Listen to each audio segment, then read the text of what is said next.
Uh, Morning, everybody. I think we're ready to begin. Councillors, if you could take your seat.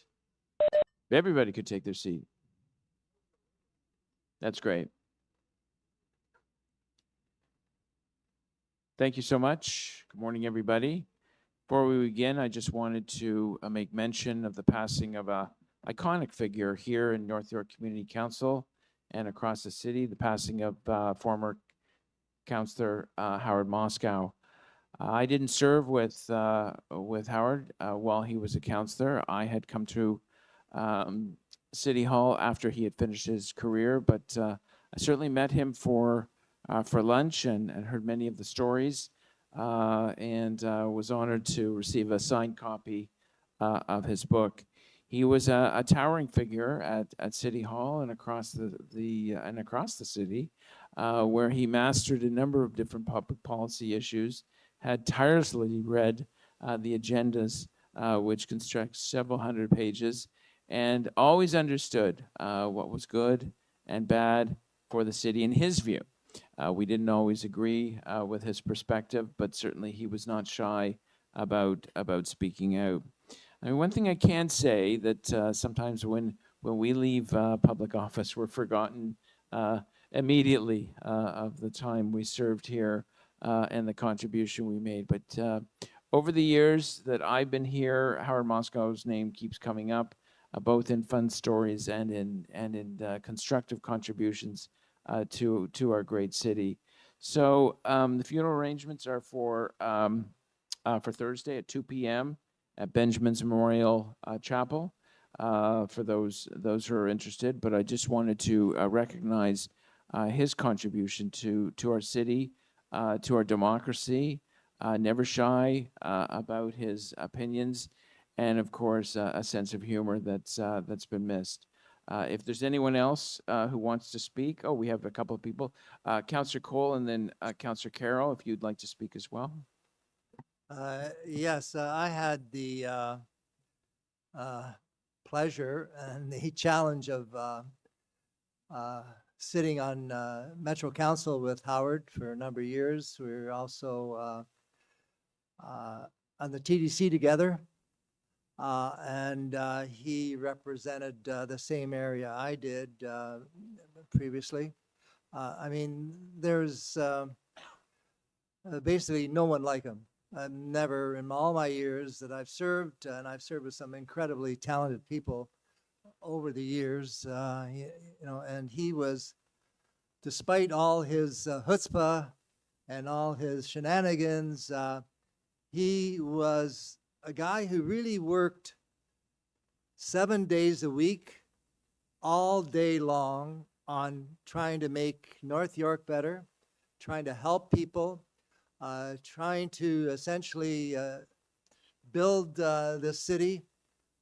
He did it also with a sense of humor. He always had some kind of humorous vein to something. I think that's how he survived working so hard. And he was extremely creative. I mean, he has solved some huge problems, I know, in everything from development applications, building housing.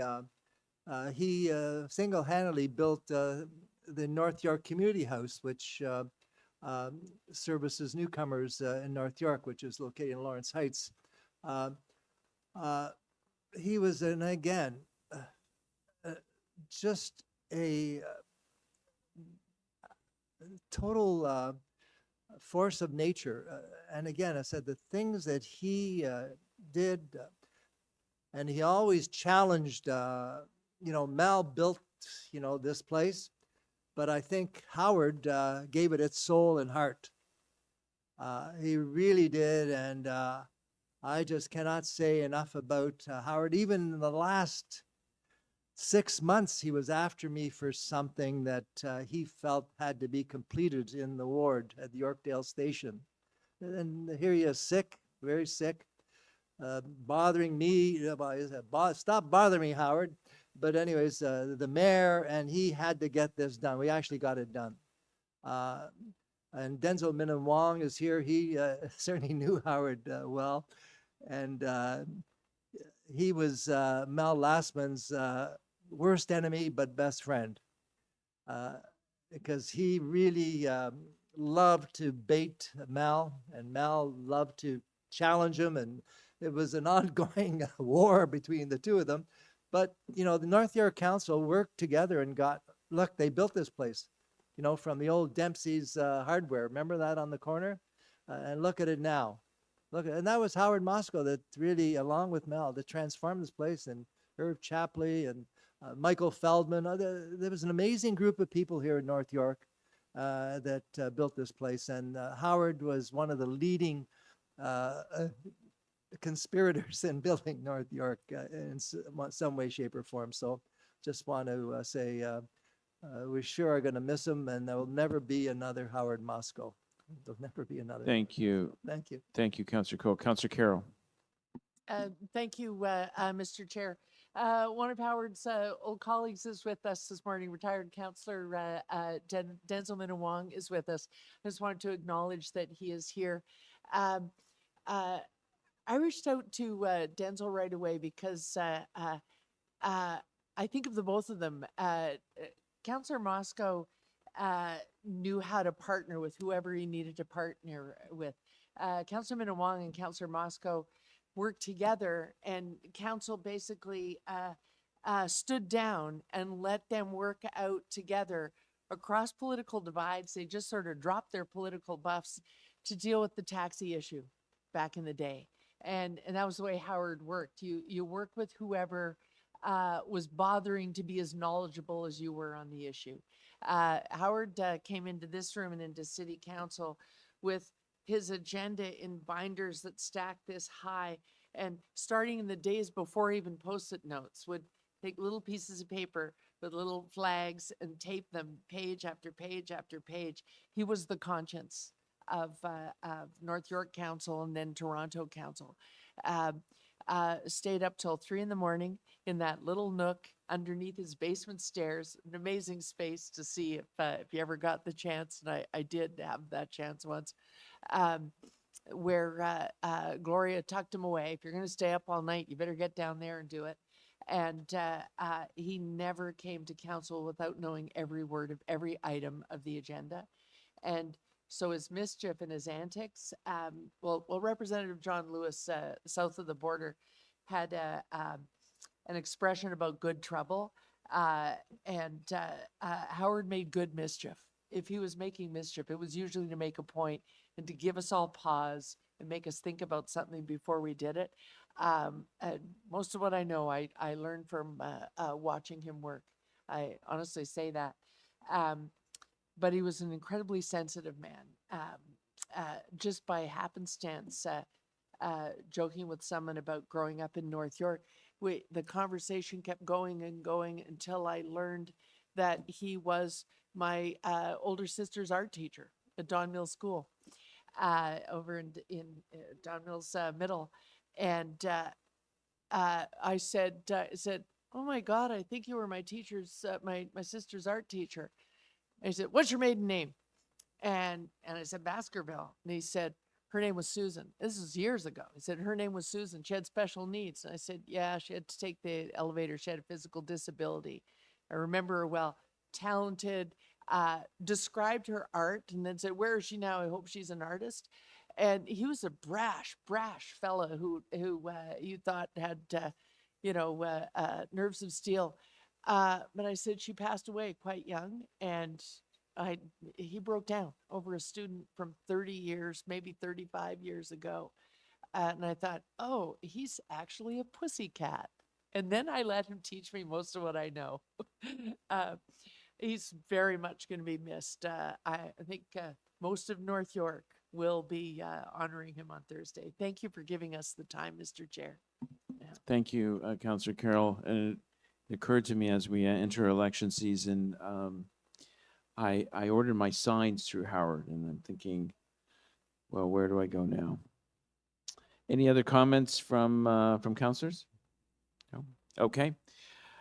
Well, good morning, everybody. Once again, my name is Councillor James Pasternak. I'm the chair of North York Community Council. We have quorum, calling meeting 33 to order Although we're meeting in different locations today, North York Community Council would like to acknowledge that the land we're meeting on is the traditional territory of many nations, including the Mississauga of the Credit, the Anishinaabe, the Chippewa, Haudenosaunee, and Wendat peoples.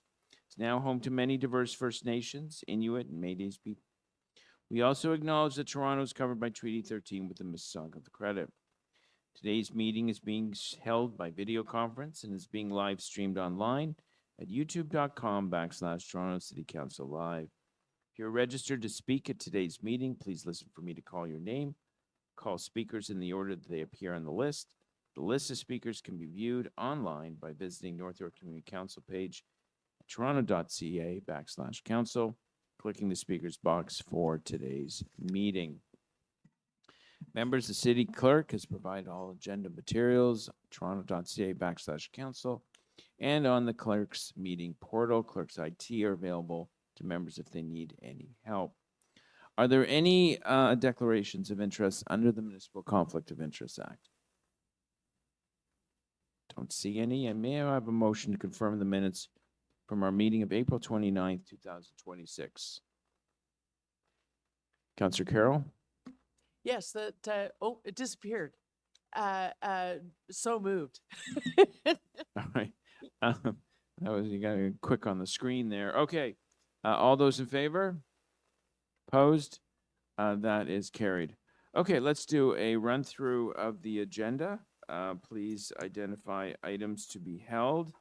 Item 33.1, Francine Drive, traffic calming, speed humps. Councillor Carroll. Yes, unless there are any late speakers registered, I can go ahead and move the staff recommendations. We had a community meeting on this. Yeah, I do not have any speakers listed, so Councillor Carroll has moved the recommendations. All those in favor? Opposed? That is carried. 33.2, 7581 Billy Bishop Way, official plan amendment and zoning bylaw amendment applications, an appeal report. I can move staff recommendations. This is an application that is before us. The property owner has gone straight to appeal. Obviously, we asked staff to continue to resolve outstanding issues in advance of any hearing, but I'm prepared to adopt staff recommendations and the directional report before us. All those in favor? Opposed? That is carried. 33.3, Don Mills Regeneration. That is held for speakers.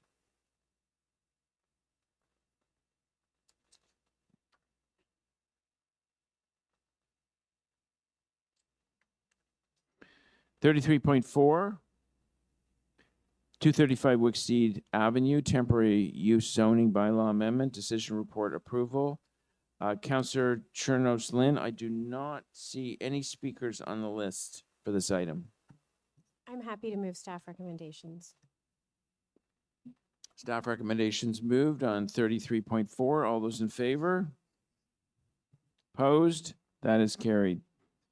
33.5, we'll hold that for speakers. That is 2673 and 2675 Bayview Avenue. Item 33.6, 844 Don Mills Road and 1150 Eglinton Avenue East, Block 8, Part Lot Control Exemption Application Decision Report.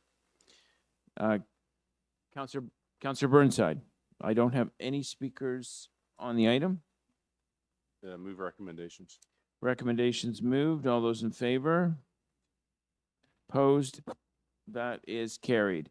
Item 33.7, 2600 Don Mills Road, official plan amendment, zoning bylaw amendment, appeal report. Councillor Carroll, I do not have any speakers listed.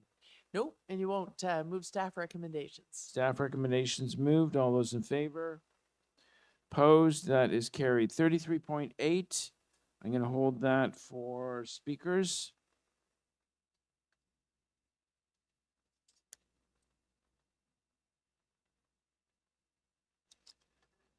.9, 17 Hollyhock Court, application for a fence exemption. And I do not see any speakers on this item. Councillor Burnside. Well, then I guess we'll move recommendations. Okay, it's a refusal. All those in favor? Opposed? That is carried. 33.10, 28 Ternhill Crescent. Application for offense exemption. We do have a deputant on the item. So we'll hold it down. Councilor Burnside, that's yours as well. 3311, 57 Sundial Crescent, request for offense exemption. That is also held down for speaker. 33.12, 38 Farmview Crescent, request for offense exemption to the Toronto Municipal Code, Chapter 447. I do have a speaker on that as well. Chapter 13, sorry, item 13, 63 Burnick Road, application for offense exemption. And I do have a deputant speaker on the item, so we will hold that one as well. Item number 14. We're going to hold that for speakers. 132 Burbank Drive. 3315, 2 Page Avenue, request for offense exemption. Yeah, Mr. Chair, I don't think there's a speaker registered, but I just No, I have don't something have I one. need to look at there, so we could just hold that for now. Okay, number 15, 2 Page Avenue is held. No speakers on the item. Number 16, 213 Northwood Drive, application for offense exemption.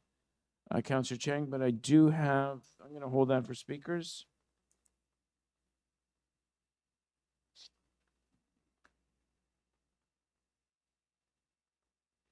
Number 17, 117 Glen Park Avenue. I'd like to move deferral to the July 7th meeting. Okay, we can move deferred. I'm going to alert the 2 speakers, Richard Goldford and Nicole Corrado. Just a heads up that this item will not be debated today and it'll be moved to the July meeting. Deferral is on the floor. All those in favor? Opposed? That is carried.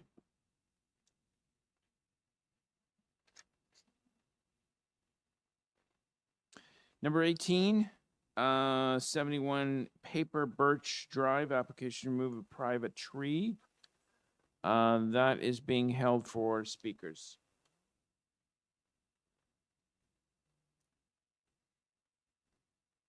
Number 19, 172 McNichol Avenue. Once again, that is also held for speakers.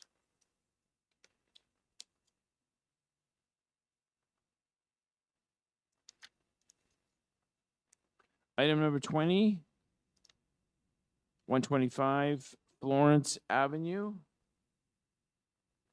also held for speakers.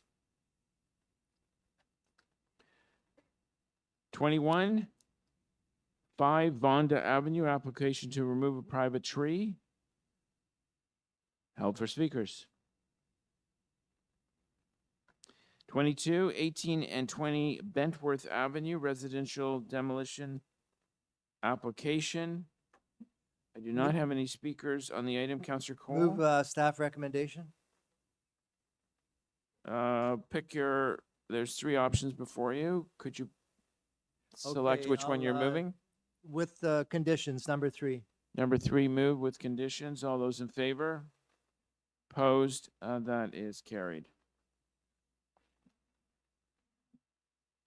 33.23, 1, 3, and 5 Addington Avenue, and 266, 268, and 270 Sheppard Avenue West. I do not have any deputants on the item. Councillor Chang. Approve demolition with conditions. You're moving option 3? Yes. Okay, option 3 moved. Approving the demolition with conditions. All those in favor? Opposed? That is carried. Item number 24, 80 Carl Hall Road, North York, assumption of services. That is in York Center, Ward 6. I will move the staff recommendations. There are no speakers on the item. All those in favor? Opposed? That is carried. Number 25, Hollyhock Court, Mattamy, Mattamy Limited, assumption of services, registered plan. Counselor Burnside, I have no speakers on the item.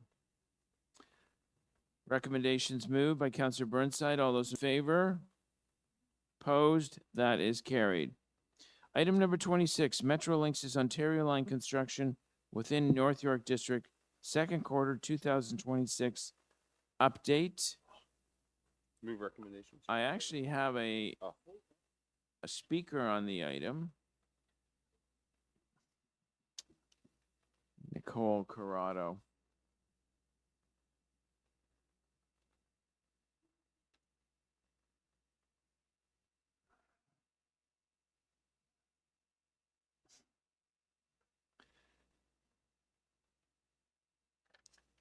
Number 27, Metrolinx Young North Subway Extension, long-term temporary road closures, time extension of the temporary delegation of authority. No speakers on the item. Counselor Cheng.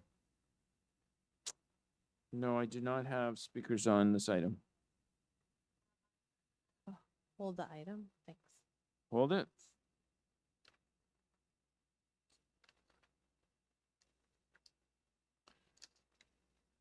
'28 Ianhall Road, U-Haul Prohibition.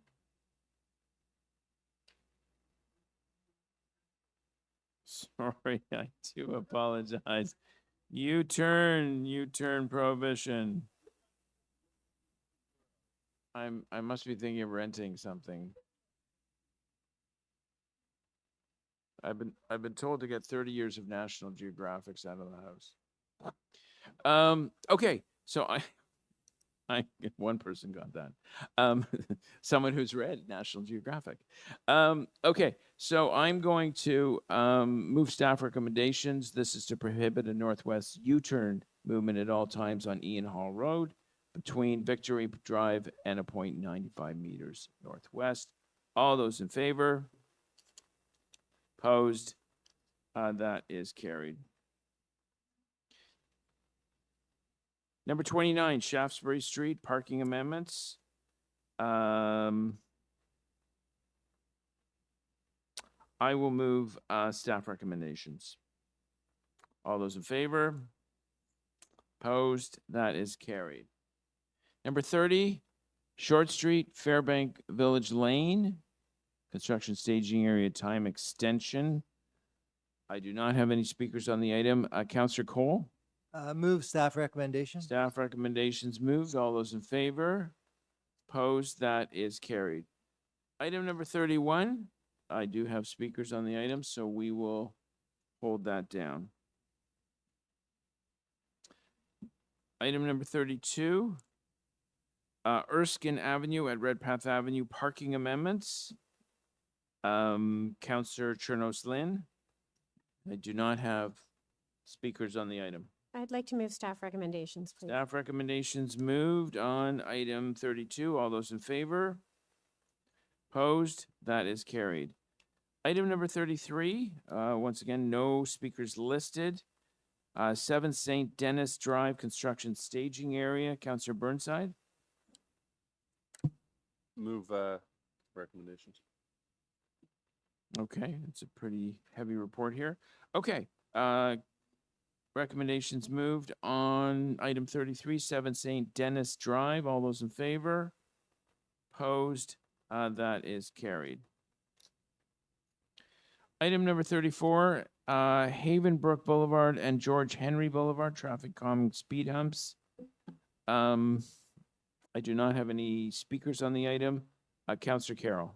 Yes, Mr. Chair, I have a motion prepared to defer the item. Had a little email traffic, so we need to have a community meeting on this one. Okay, so this item is being deferred. Anyone want to speak to the deferral? No? All those in favor? Opposed? That is carried. Item number 35, Bogart Avenue, Ponce Avenue, Johnson Avenue, Cameron Avenue, Franklin Avenue, traffic calming speed humps. Do not have any speakers on the item. Councillor I'd Chang, like to hold the item, please. hold the item. Okay. Any new items to add? No? Okay, we're good. So we're going to go back to the top of the agenda.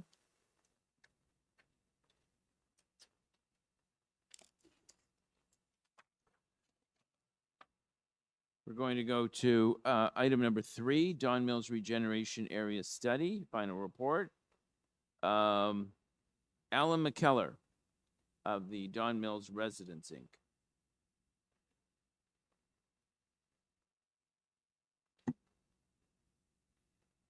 Thank you for joining us. You have 5 minutes. Thank you, Mr. Chair. Good planning is vital to decision-making by council.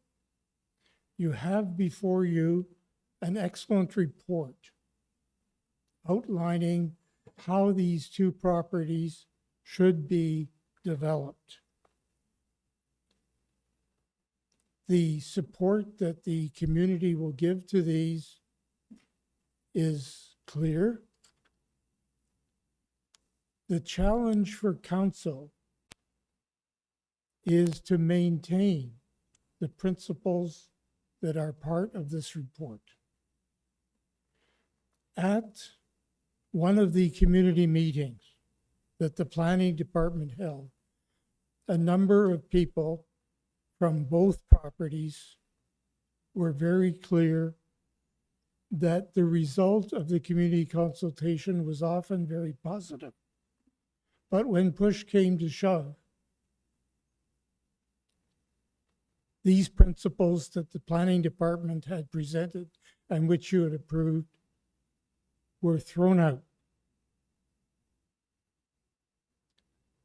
I suggest on behalf of the community that the community representatives, being the council members, voice strong approval for these principles and work very hard to convince their fellow councillors in the rest of the city, as well as the members of provincial parliament, to support these principles for as long as really positive. Mr. Chair, I encourage you support of this report now and forever. Thank you. Thank you very much. Any questions for the deputant? Oh, okay. Thank you very much. Next speaker is Michelle Tiger. Thank you for joining us. You have 5 minutes. Thank you, Chair, members of council. I'm here as a planner on behalf of the owners of 1123 Leslie, which are subject to the official plan amendment 912. I'd like to first take the opportunity to thank city planning and policy staff for the collaborative process so far and to acknowledge the changes made since the last iteration of the draft policies released in March. As stated in our letter submitted to you, we are generally supportive of many of the draft policies, but we remain concerned about the policies related to maximum density, road patterns, and park configuration, which we understand are common issues with our neighbors to the south. We have shown an openness with city staff to discuss our clients' plans for the site, and we would like to further those conversations prior to the adoption of the official plan amendment. We believe that ongoing consultation could provide a better understanding of the owner's perspective, which may enable further changes to the official plan amendment. Accordingly, we respectfully request that consideration of this matter be delayed until further consultation has taken place. Thank you. Thank you very much. Any questions for the deputant? No? Okay. Thank you you. very much. Kimberly Sanderson? Kimberly?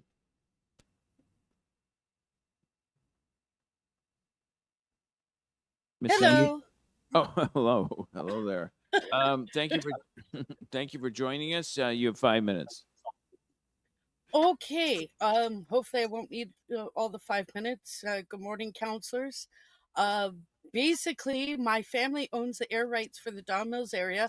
I believe you have a copy of the letter that we were awarded by Kathleen Wynne, who at the time was the premier and then subsequently became the prime minister.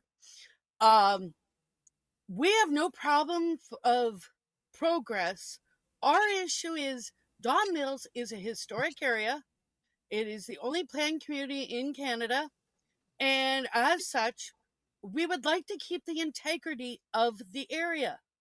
And the heights are part of the integrity. We're willing to allow new buildings and structures, but we're requesting no higher than 12 stories. We've already had other builders in the area that have gone against us, and they're subsequently having to pay for it. And we will fight to maintain the heights at us, as I said, no more than 12 stories, for the simple fact that the area was planned. It is historic. And for all of those that do not live in the area, you will not understand why it's so important that we keep this the way it is. And I don't know how to describe it. We have the green space, we have the animals, we have the wildlife, we have the industrial, the commercial, we have the residential, we have semi-detached, we have detached, we have townhouses, we have apartments, we have the schools. We have what now is the shops at Don Mills, which I'm sorry, anybody who lives in the area considers the eyesore, because it is taken away from the integrity of the area that was originally planned. I literally, if it goes beyond 12 stories, my family will have to enforce a fee that will need to be paid, and that can be negotiated, but we're not selling the rights. We'll lease them, but we will not sell them. And for anybody who can't understand that, then you really should come stay in Don Mills for a bit and actually see what the area is. It is an area that incorporates the young families to the oldest of senior citizens. We do not discriminate, but we do request that the builders work with us instead of against us. Thank you. Well, thank you for your comments. Any questions for the deputant? Councillor Burnside, this is your file.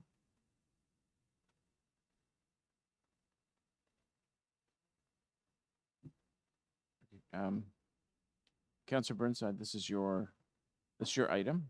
And are there any questions for the deputant? Okay, thank you. Okay, we're done with deputants. Questions for staff?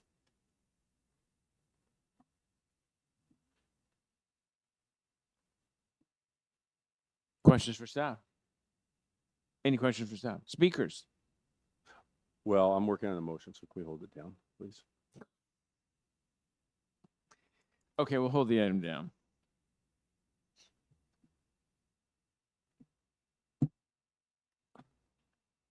Okay, we're moving to item number 5, 2673, 2675 Bayview Avenue. Part lot control exemption application. We have one speaker, Brandon Leal from WND Associates.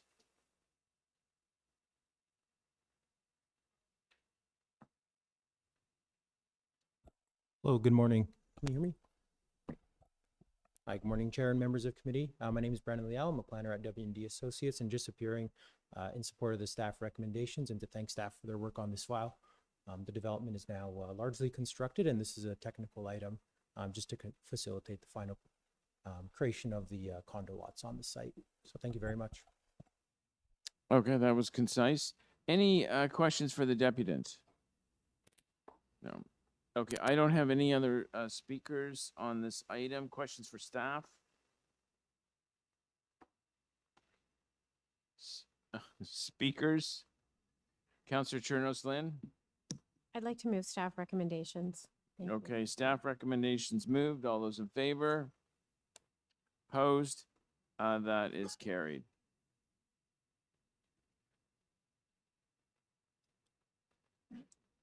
I have item number 8, 112 Dell Park Avenue.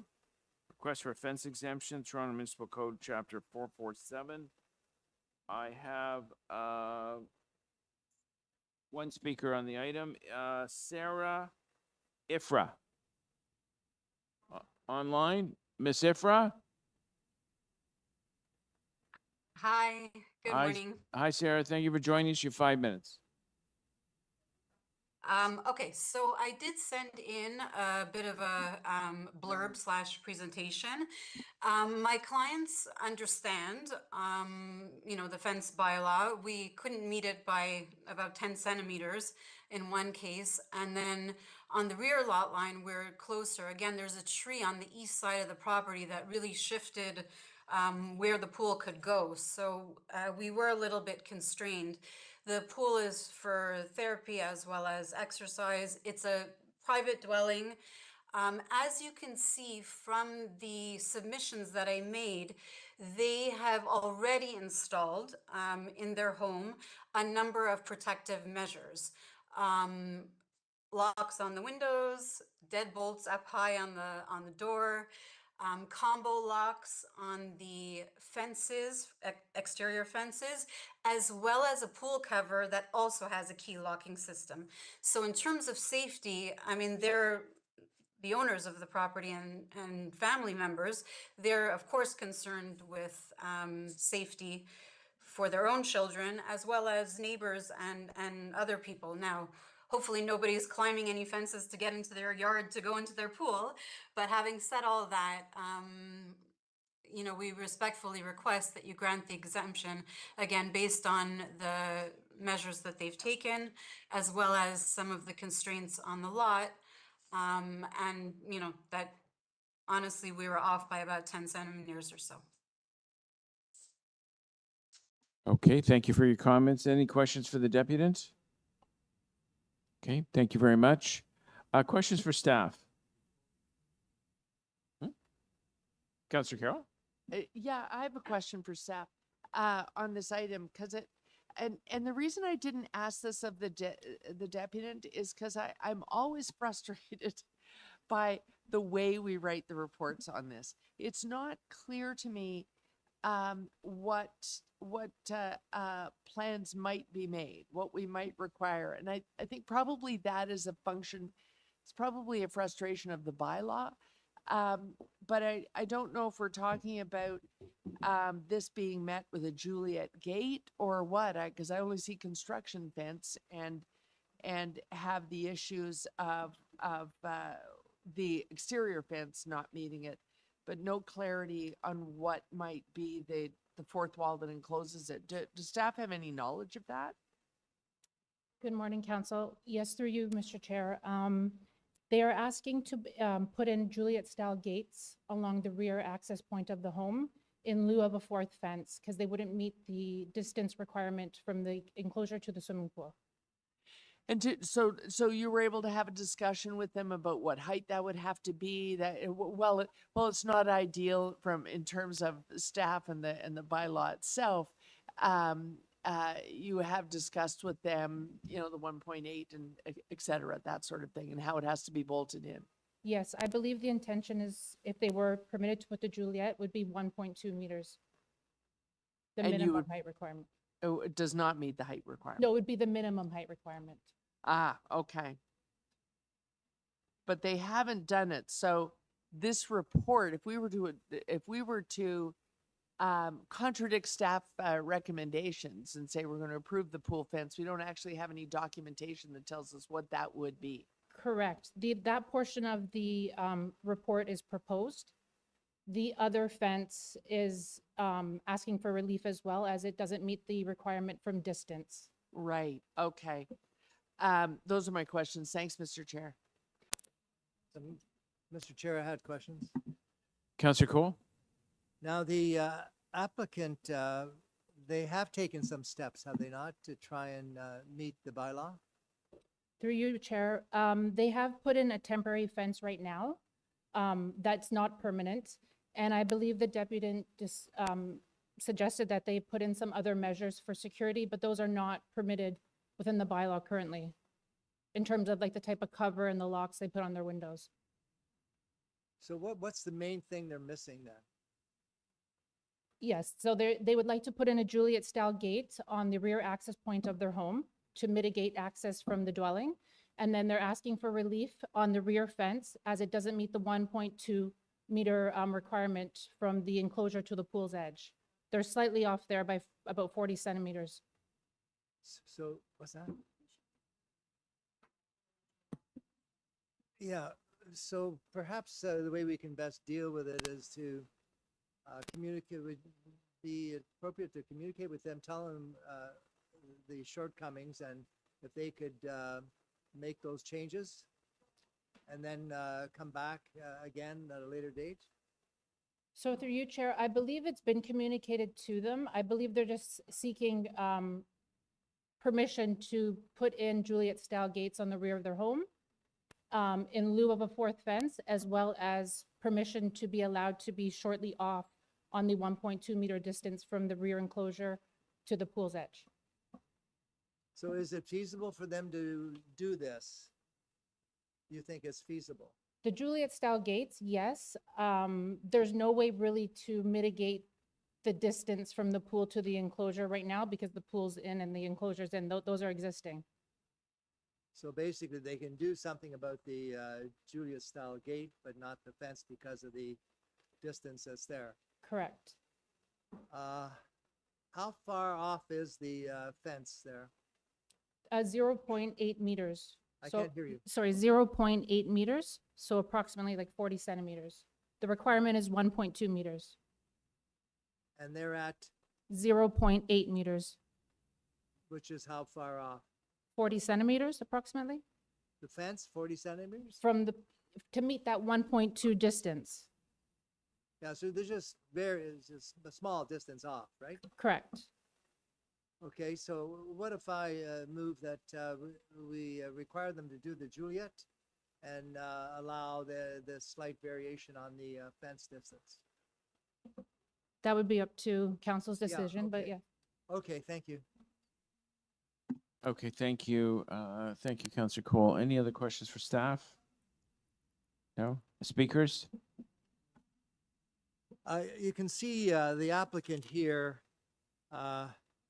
Sometimes I wish the applicant would contact the office, and I don't think they have.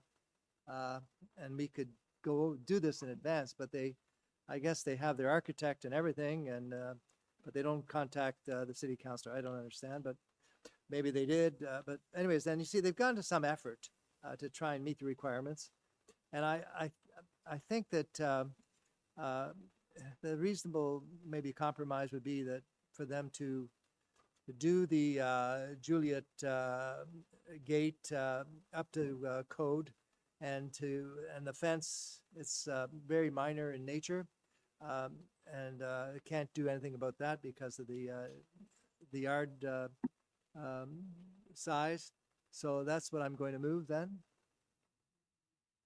That they adjust the Juliet style gate to requirements, to standard. So can I ask a question of the mover? The challenge I'm having in voting for that is this report's not about a Juliet gate. It's about what's inefficient now, and it doesn't detail what it is they are going to put in. It's quite frustrating. So I wonder if you want to defer to, or even stand it down to make sure that we're adopting that. As if you move a motion to adjust the Juliet gate, it's not in this report, really. I don't know what I'm adopting. I would make two suggestions. One, we either hold the item down or we defer it. Yeah, okay, let's defer it Okay. and see if we can work this out. Yeah. To get more detailed. Okay, instructions. so, Councillor Cole, I defer to the next scheduled community council meeting? Yes. I Okay. So move. All right, all those in favor? Opposed?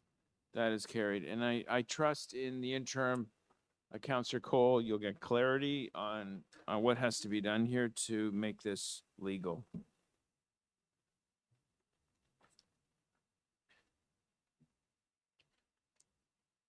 Item number 10, 28 Ternhill Crescent. I have one deputant on it. Poyan Pojam. Yes, Mr. Chairman. Thank you for joining us. You have 5 minutes. Thank you, Mr. Chairman and councils.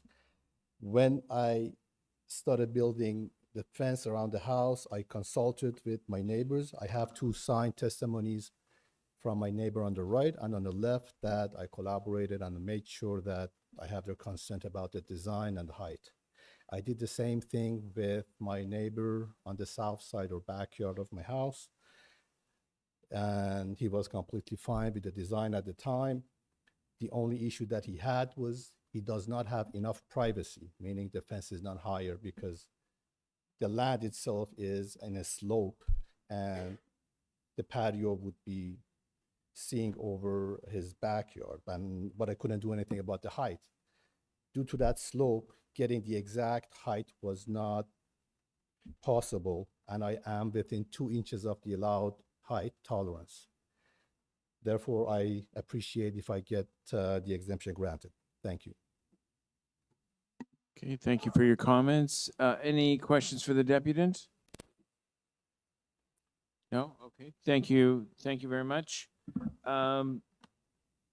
We don't have any other speakers on the item. Questions for staff? Speakers? Councillor Burnside, this is in your ward. Sorry, I had a question. For staff or Yeah. for, Yeah, question. okay, question. Well, actually, of the applicant.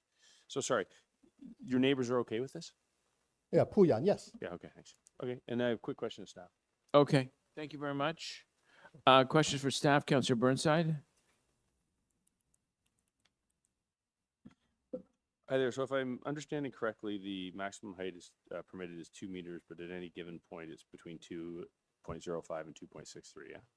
Through you, Mr. Chair, correct. So at most, it's like 1.5 feet over. At the worst point, at the other point, it's kind of in line. Correct. And the grading is variable and creates an issue. Correct. Okay, thank you. I'd like to move that we grant the exemption. Okay. Councillor Burnside is granting the fence exemption for 28 Ternhill Crescent. Oh, there's a motion. Put it on the screen.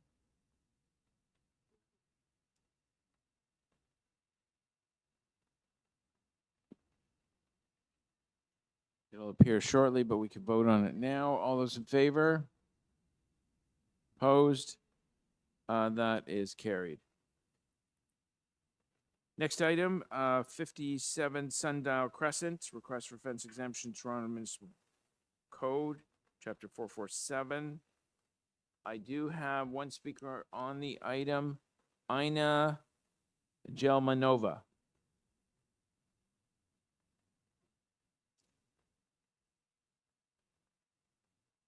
Ina Gelmanova.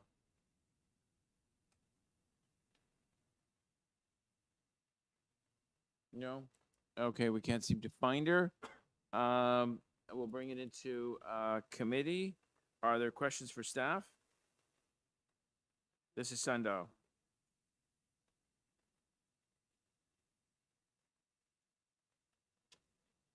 We haven't, I don't, the speaker is not here or not available, or do you want to continue to debate the item, or? We don't want to defer too many items, or then our next meeting will be.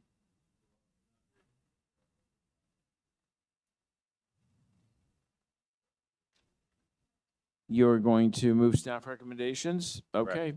Staff recommendations moved. All those in favor? Opposed?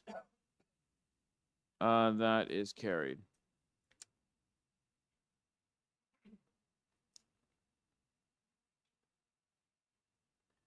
Item number 12, 38 Farmview Crescent, request for fence exemption. I have one speaker on the item, Bahan Ajamani. Bahan Ajamain.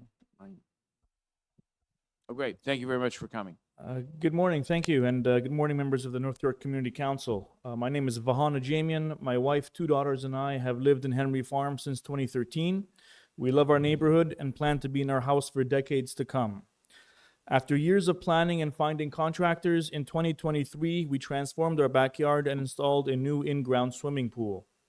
We have always bent over backwards to ensure compliance with all the regulations. For example, before we even started construction, while still in the planning phase, we reached out to the city for guidance. This included inviting the city bylaw inspector to our property to go over our plans beforehand, incorporating his feedback, and having him visit the property during construction and after construction to make sure everything was compliant. As required, we upgraded the inadequate fences all around the property to the proper height, installed the necessary gates, made sure they're non-climbable, self-closing, etc. The only exemption from the bylaws we're seeking is to install Juliet gates for the 2 walkout doors we have in our basement towards the backyard, in lieu of building a 60-foot fence across the entirety of our property between the house and the pool. A full fence would require us to make a very meaningful, in our view, frankly unnecessary expense on top of the small fortune already spent renovating the whole backyard, and it would ruin the entire flow, functionality, and aesthetics of the property. I want to stress that safety is our paramount concern, and we believe our proposed solution gets us effectively to the same place in terms of safety without artificially dividing the property from one end to the other.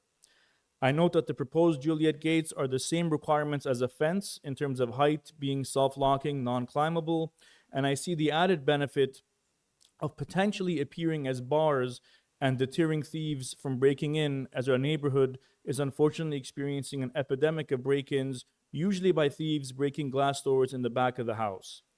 In terms of other safety mitigating measures, I note the room with the sliding walkout door is effectively empty, and the room with the standard swinging door consists of storage closets, with neither room having anything climbable to the outside. Additionally, we've installed 2 cameras in the backyard which face the pool, so we can monitor it at all times from our phones and on the TV in our home office and in the family room. I would note, while waiting for the 2 years waiting for this hearing, we had closed access to both walkouts from the basement in an effort to bend over backwards regarding safety, even with a temporary reduction in our ability to fully enjoy the property. We were also instructed by city staff that the proper etiquette was not to go ahead and install the Juliet gates prior to getting the exemption, so we didn't. The evening before submitting the application for the fence exemption, I walked around just to see who happened to be home at that time, and I received letters of support for our requested exemption from 3 neighbors whose backyards directly touch ours and 2 others on our street. Again, we've been proactive in securing guidance from the city and implementing all safety measures. With this proposed solution, there will be no access points from the house that deviate from the primary safety requirements of the bylaw regarding minimum height, being self-locking and non-climbable. We believe our proposal meets the intent of safety requirements and controls access to the backyard at the exact location where risk might occur rather than across the entire yard. We believe the exemption we're requesting today is a very reasonable one, which is targeted, safe, and a less intrusive solution. We note the council has approved similar exemption requests in the past, and we have the support of many of our neighbors. With your support, I look forward to finally closing the chapter on our renovation project. Thank you very much for your consideration. Thank you for your comments. Any questions for the deputant? Yes. Yes. Councillor Carroll? Vahan, thanks so much for coming today. And thank you for allowing me to come and visit on site to have a look at this, because as you know, I worry about Juliet Gate. Staff have probably told you. One of the issues here is that the gate you are planning on installing is at the minimum height. I understand you've had a look and you're willing to install the maximum height that is Correct. preferable. Correct, yeah. Yeah. And there's sufficient structure to the wall that we can solidly bolt that so it's outside. Exactly. Yeah. Okay. I really appreciate that. Thank you. I'll have a motion on this, Mr. Speaker. Okay, thank you. Thank you, Deputy, and thank you, Councilor Carroll. Any other questions? No questions for staff? Speakers? Councilor Yes. Carroll? Yes, thanks, Mr. Chair. I did submit a motion on this. As you know, this is rare for me, but I'm allowing this because really this went the way it should go. The resident got a lot of great advice from MLS, and while we would prefer the outside enclosure, a lot of work had been done by that point. But he did work with staff, did work with the council office. Staff said you should probably talk to your local councillor, especially because your local councillor's concerns around pool fencing. And so he allowed us to make a site visit so that I could be assured of how solidly it is possible to install in this case. It's a really deep amount of masonry to do the installation into. And the resident has agreed to move to the maximum height per Juliet fence. And the other thing that I look for when I go looking for Juliet gates is, okay, where exactly is it? Is there a way to pry it open and then tie it off somewhere so that it's just never closed? There isn't in this case. It's sufficiently far enough away from edge fencing or other structure in the house that once you install the spring-loaded Juliet gate, it will be closed. You will have to open it to get through it. And so I'm moving the following motion and thank the resident for working with staff and working with my office. Okay, thank you, Councilor Carroll. Any other speakers on the item?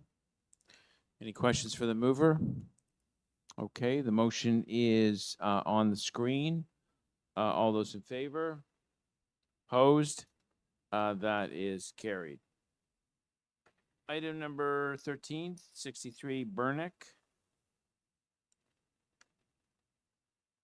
Burnick Road.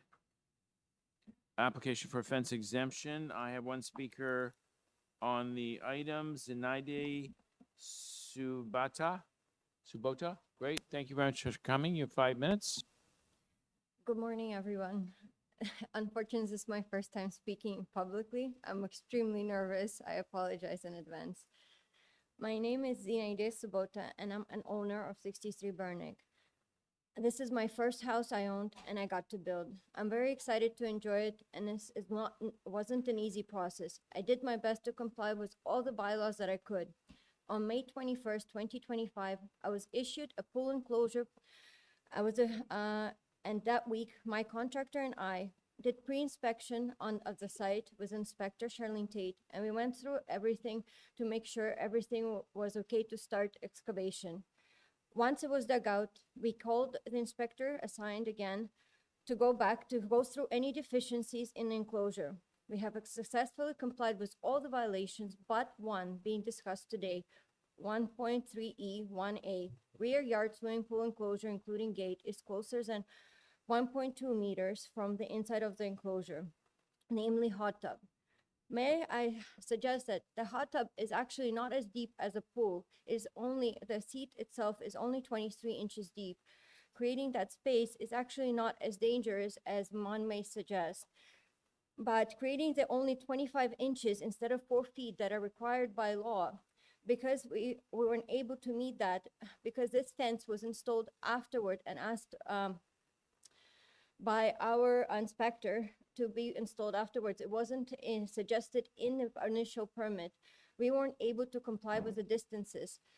So basically, where we were left with where the fence is from the exit from the house, that we created 4 feet away, now left with only hot tub, where it's 56 inches from the distance that is being obstructed, with only 25-inch clearance.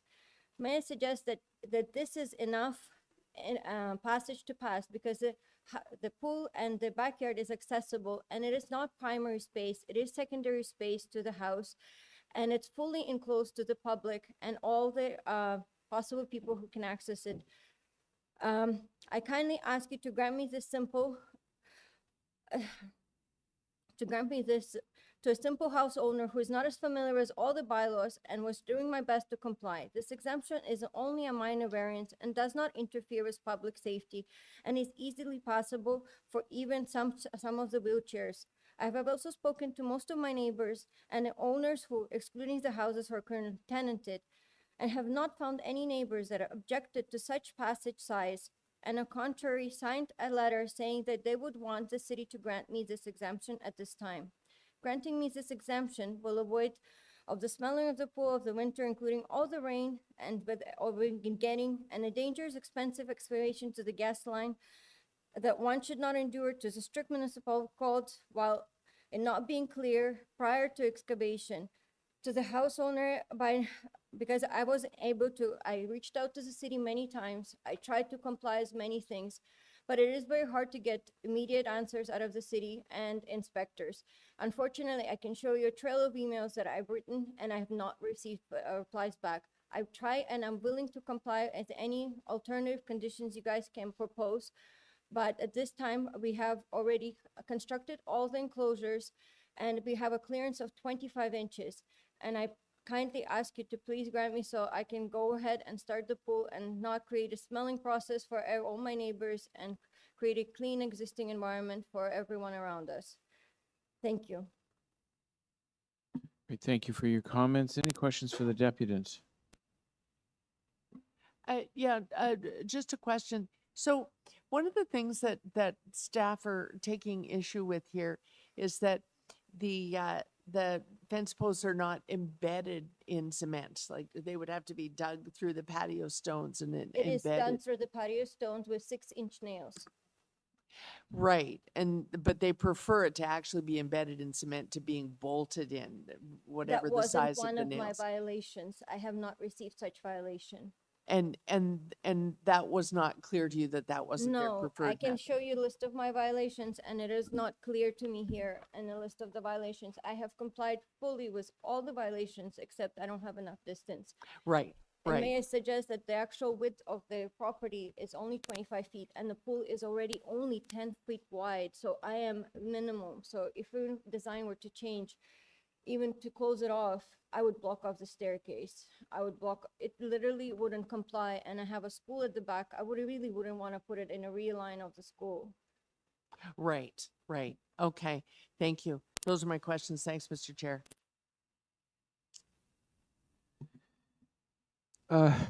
Just some, for clarity's sake, you mentioned a hot tub. The hot tub is actually adjoined to the pool, isn't it? Yes, it is.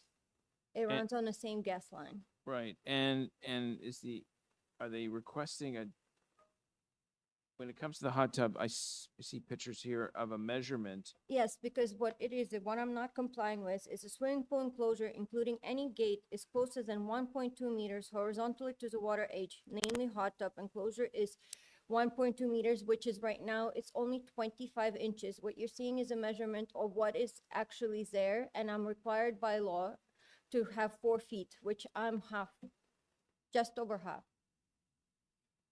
I'm sorry, what you've got is how much? I have 25-inch clearance, And what are they asking for? 4 feet. 1.2 meters is equivalent to 4 feet. 48 inches? They're asking for 48?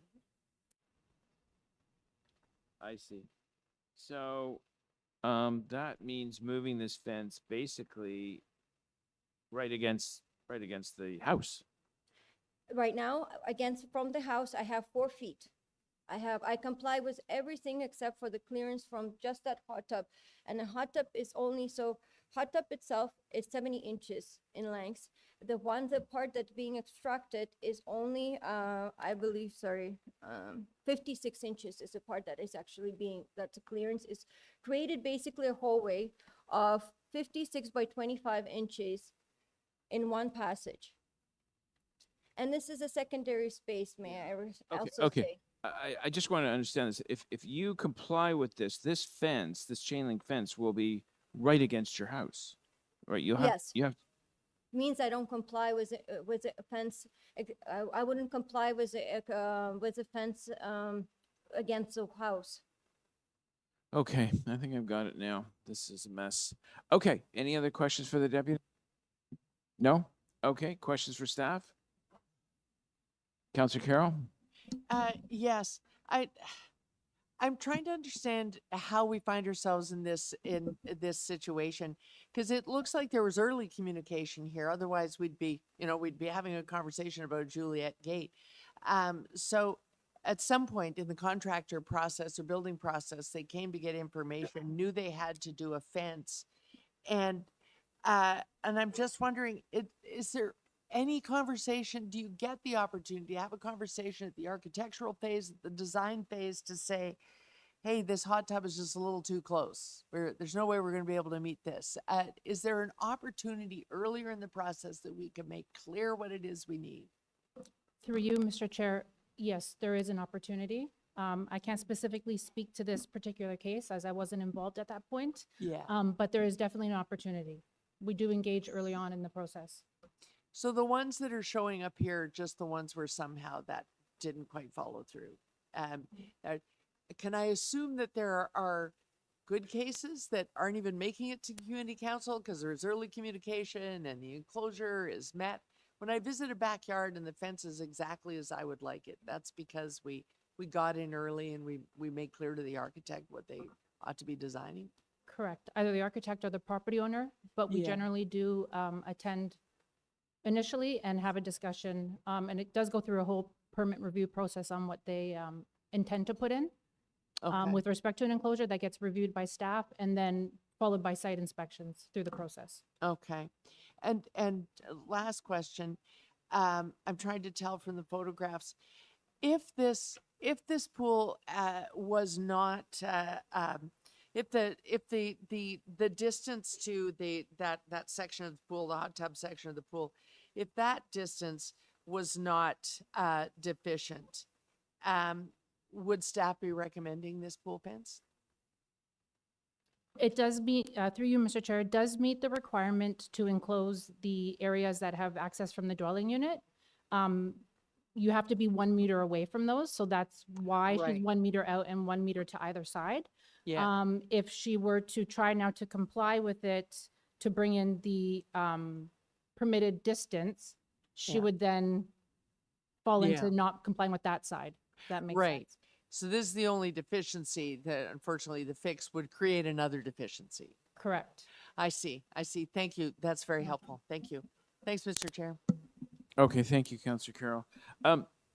Just so I understand this, if the fence was moved, if the hot tub was moved 23 inches further from the fence, this would all comply? The fence is, the chain link is fine, the gate's fine. It's that distance. Yes, Um, it's the distance from the pool enclosure, the chain link fence to the edge of the hot tub. Right, so if that hot tub, so if they comply, they're not gonna move this hot tub. That's for sure. It's not a portable device, it's built in. This chain link fence would be right against the house. Yes, which would not comply with the enclosure, the permitted enclosure for using the wall of your home. Right, so it would violate another Correct. bylaw. So there's no easy way out here. No. Have you presented some solutions to the homeowner? Julian Gates or not? Well, to Carol Shelley's point, we did have communication with them. I'm just not too sure to what extent, as I wasn't involved at that time. But it would have been discussed on site, potential ways to go around having to use that style gate. There are many different style options. Right, well, there's 3 sets of doors there. If they had Julian Gates at all 3 sets, would that comply? Well, they would probably be here asking for permission to use the Juliet style gates, as it's not a permitted enclosure currently in the Okay. bylaw. All right, any other questions for staff? No, speakers on the item. What's the plan here? Yes, Mr. Chair, I apologize to Mr. Greene because I have not prepared a motion in writing, but I'm going to move approval of the fence as pictured in the report. This is a frustrating one because I think we're in a new world now where homeowners are actually trying to comply. And there's still a disconnect between what architects and contractors should know darn well by now and actually be incorporating in their design and helping out homeowners. And homeowners then after the fact trying to mitigate and make efforts. I actually prefer this type of enclosure to Juliet Gates, much prefer it.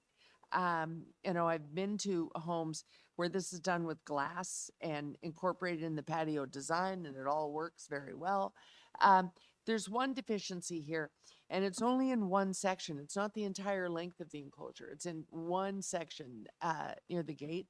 But it is a serious gate and constructed as per the bylaw. And so I'm going to move approval of the fence as it appears in this report because of the efforts that were made by the homeowner to try and comply. Councillor Burnside, you want to speak?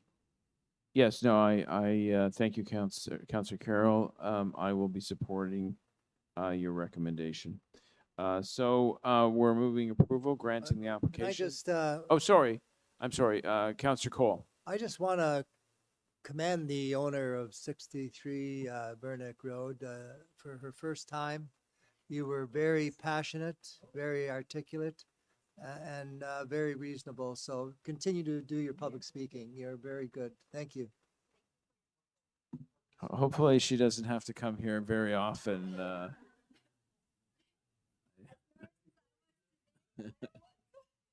Yeah, no, she probably not prefer not to be here.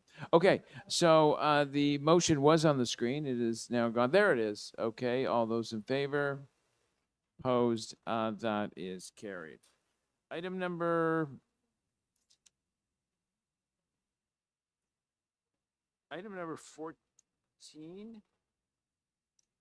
Item number 14, I have one speaker on the item. I have a David Worth.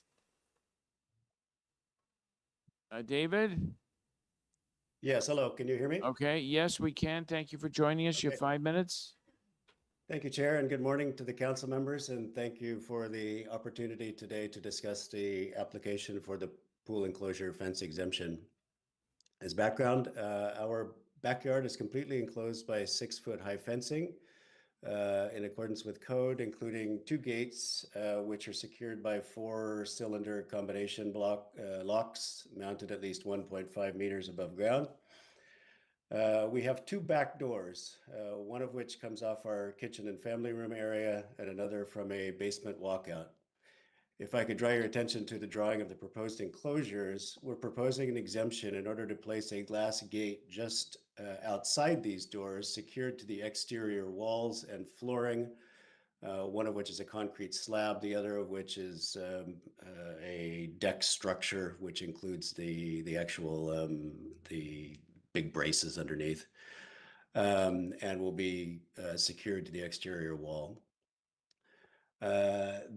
This would provide the same protection as that outlined by the city bylaws, as there's no other way to access the pool. The height of the glass would be in accordance with that outline for other fence protections for the pool by the city bylaws as 1.2 meters.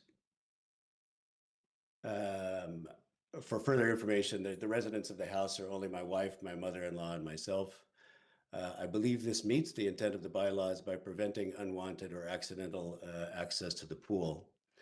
It is unfortunate when the bylaw officer, Sandu, came by recently, he did not have access to this application, so we could not discuss it on the premises and get his feedback.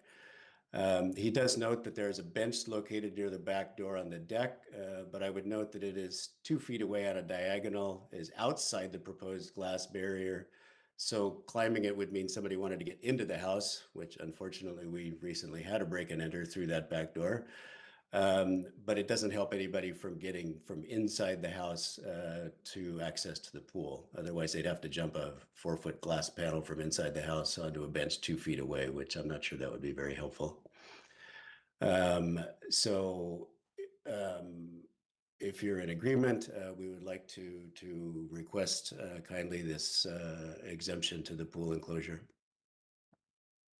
Okay, thank you for your comments. Any questions for the deputant? No? Okay, thank you for your comments. We'll take it into committee. Questions for staff? Yes, I do have questions for staff. Councillor Carroll? Just quickly, the deputant describes the bench as not being accessible from inside the house, but I'm confused about that.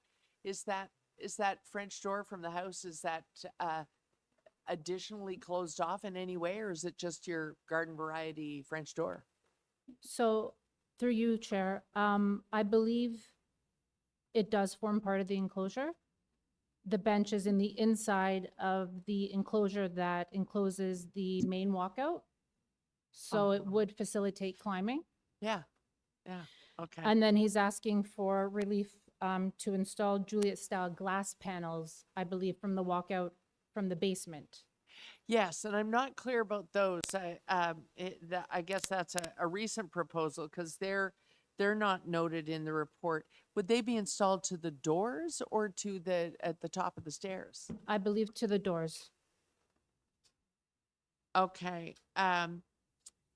And if that was the case, then the railings, which look kind of short, that run along the basement enclosure, they're immaterial to this. They don't form any part of an enclosure. No, if he was permitted to put the enclosure Juliet-style flush against the doors, it would eliminate the stairs and the railings. Okay. Thank you. I think that's all I need for now. Thank you. Thank you, Councillor Carroll. Any other questions for staff? I mean, Seeing none, Mr. Chair, I'm going to move a deferral of this. The applicant did not reach out to my office and did not invite us for a site visit. And so I'm not convinced that the accommodation that he mentions today actually give us all of the safety measures that we require here. It's going to need a site visit, and I'm going to commit to do it myself if he would be willing to have us on the site. I don't know because he hasn't contacted my office earlier, which is always my preference. I think that's a good idea because I'll defer for now. There's a long list of deficiencies here. That's correct. And so that's it's the not a concern. simple fix. I want you to have no concerns by the time I bring it back. I I'll am commit I am that. going to lose sleep over this one, I assure you.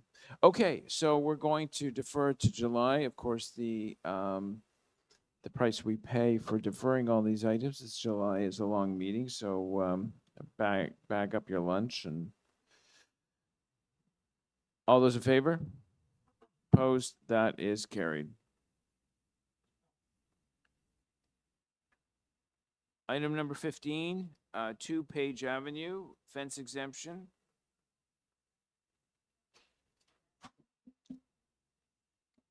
I don't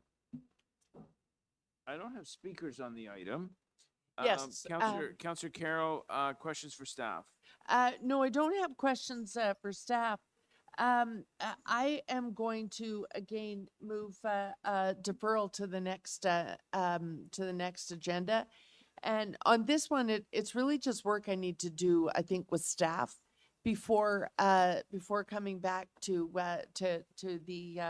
the July council. Hopefully, it will be quick then.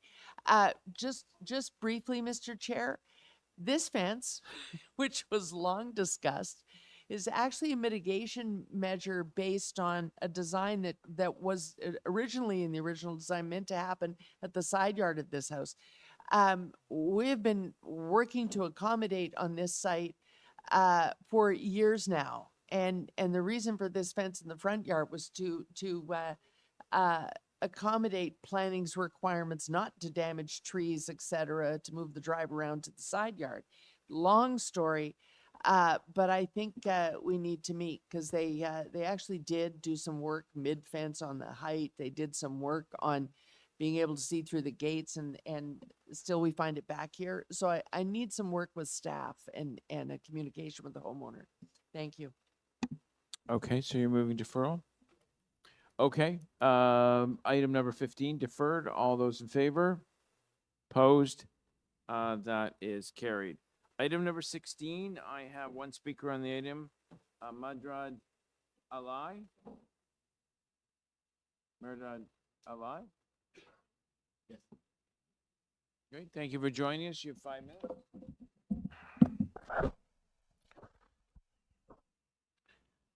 Good morning, Member of Council. Sorry about my voice. Thank you for the opportunity to speak today regarding my fence exemption for height at 213 Northwood Drive. First of all, regarding the wood fence height exemption, I submitted a consent letter from my all 3 neighbors who share the fence with me, neighbor at the west side, neighbor at the east side, and the neighbor at the south side. And they all had a written consent supporting the existing fence height. The fence height was intended to match the previous fence height at the side of my property. The existing fence height was at the same level. So I just built a new one in front of it. And as you see in the photos, I believe they are in the file. So as from the south side, we go to the front of the house. I gradually, the height of the fence increase it to the required standard 2 meter. And sorry. The additional height was also helps to improve security, reduce the visibility into the backyard, and protect my service dog and pets from wildlife such as raccoons and other animals. There have been no complaints or safety issues related to the fence height. The second one is regarding the chain link fence mesh opening size, which when I wanted to install the chain link fence, I purchased the fence material as 1.5 inch mesh product. And I have the photos of the product tag and shows that exactly is 1.5 inch that is required. However, after installation and intention of the chain link fence, some openings measured slightly larger, like approximately between 1 5/8 inch or 1 3/4 inches. So that was not an intentional violation, but rather than the result of the installation process. I respectfully ask Council to consider neighbors' support, the good faith of effort to comply with the requirements, and the absence of any negative impact or safety concerns. Thank you very much for your time and consideration. I have a question. Sorry, thank you. Just wanted to confirm, so you have the support of your neighbors who are bordering you with the height exemption, is that correct? Yes, I do have the letter. I submitted the letter Great, yesterday. Yeah. thank you. Those are all my questions. Thank you very much.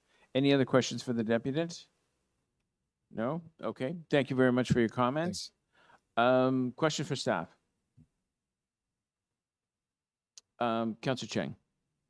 So, other than the height exemption, with regard to the pool fence, the challenge that is highlighted here is the size of the hole of the chain link. Is that correct? Through you, Mr. Chair, yes, that is correct. And so what is the difference between what is allowable and what has been built? So the permitted allowable is 38 millimeters. Which is how many inches? Ooh. Can anyone, 1.5 inches? 1.5 inches, and what? And he's at 1 3/4. Okay. Those are all my questions. Thank you. Thank you, Councillor Cheng. Any other questions for the deputant? No? Speakers, Councillor Chang, what's the plan here?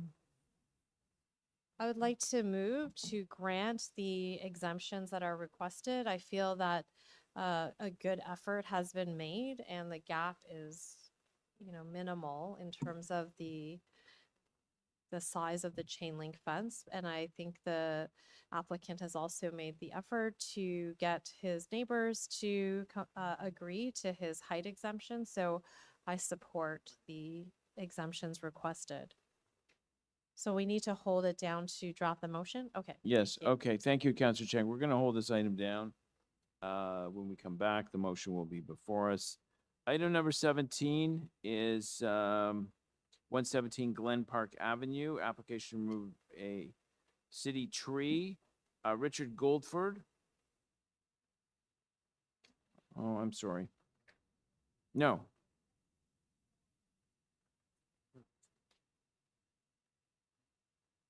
Okay.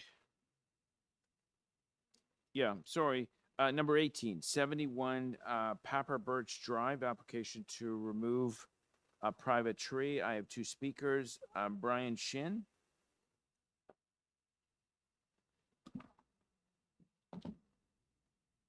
Okay, thank you, Mr. Shin. You have 5 minutes. Good morning, Council. I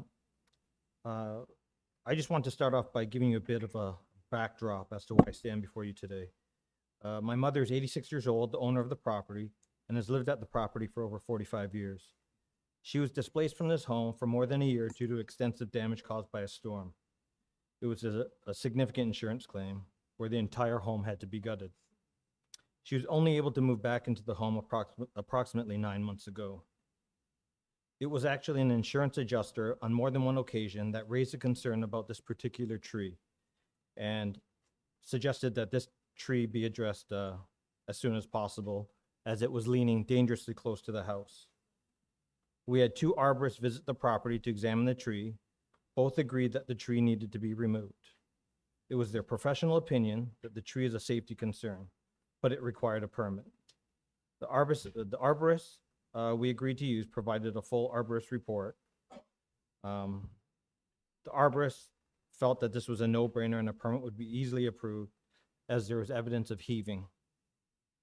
Partly to blame is that the tree wasn't planted in the correct spot and it was being pushed over by a neighboring more mature basswood tree, which is city-owned. Needless to say, we were all quite shocked and confused when the permit was denied, especially the arborist.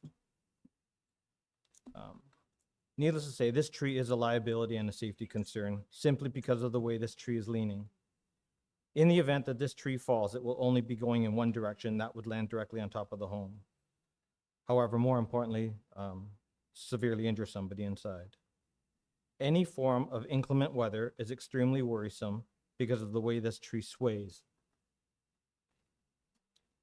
This tree is causing a lot of anxiety for my mother and the entire family and brings back a lot of trauma experience from 2024.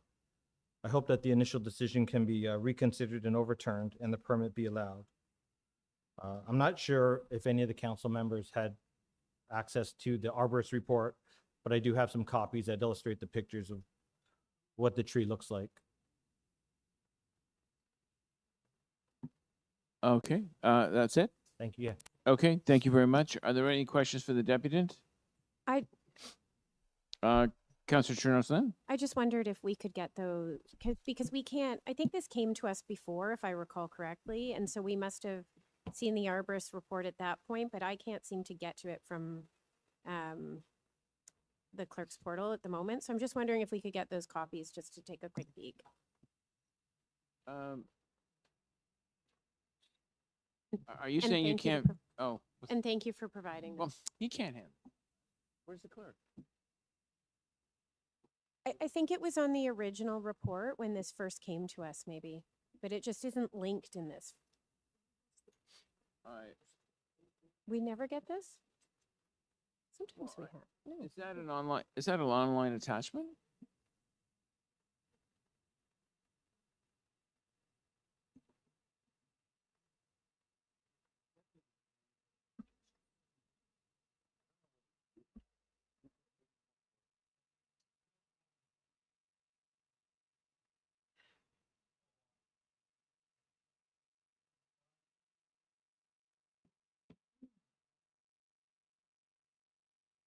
No, are we asking, can we ask questions at some point?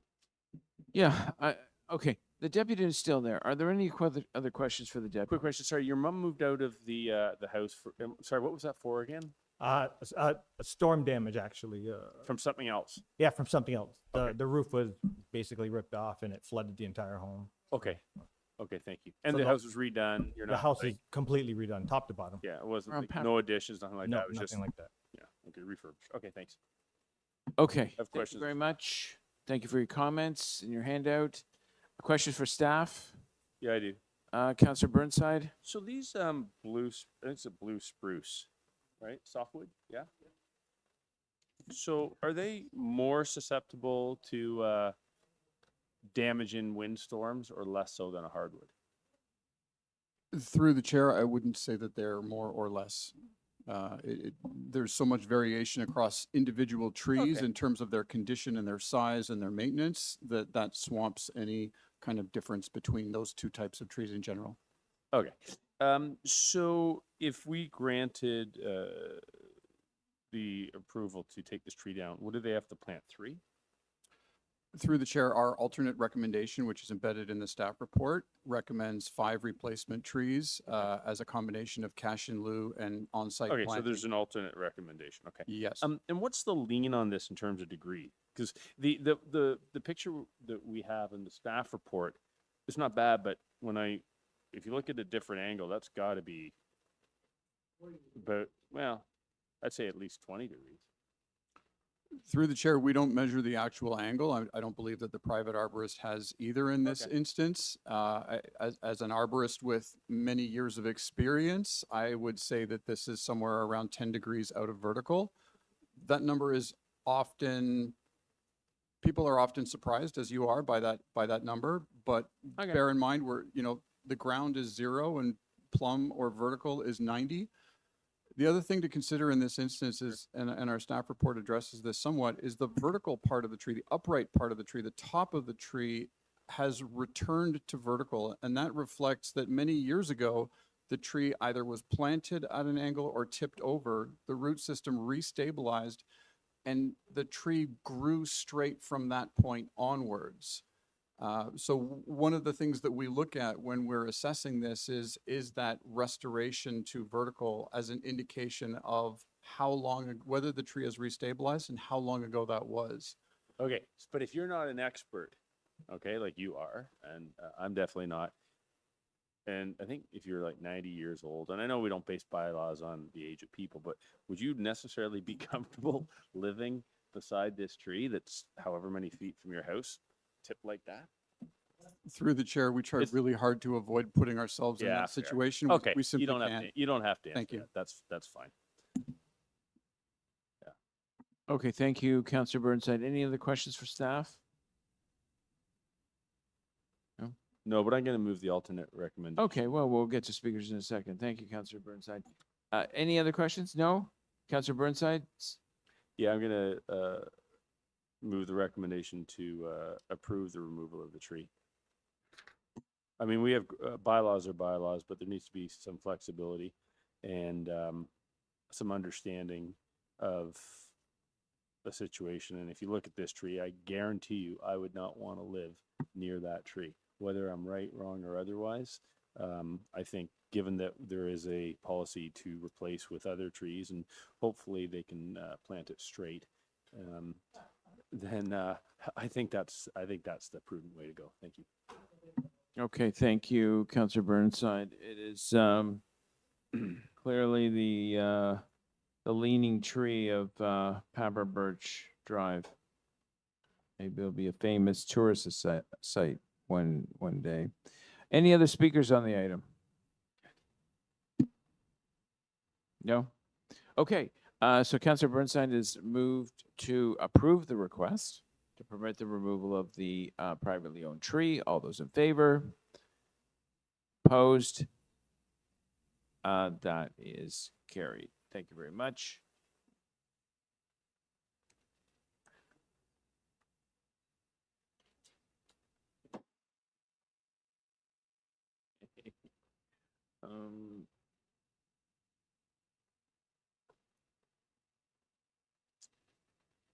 Okay, at number 19, 172 McNichol Avenue.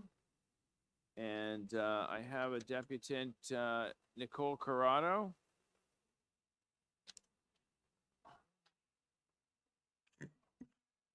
Oh, and I actually was supposed to depute on the item before as well, but yeah, I was gonna, this is the item 19, and Yeah, this because I was is supposed to depute on the 170. one before, I was supposed to depute on both, but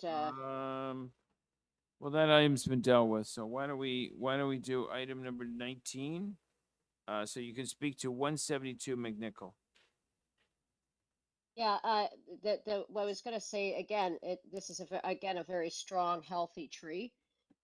Again, it's very sad that you just approved the cutting of this other tree that was healthy, because these trees, especially like these spruce trees, that they're very, very strong. I grew up with one in the backyard, and yes, they do lean. They do look like they could fall, but they don't. They're quite healthy. And yeah, the trees do lean, and then they do sometimes, look like they could fall, but they don't. They, because the roots are very, very strong, and because they're cone shaped, they actually are very stable. They're quite stable shapes, so they're very stable trees. And they don't dig into the foundation either.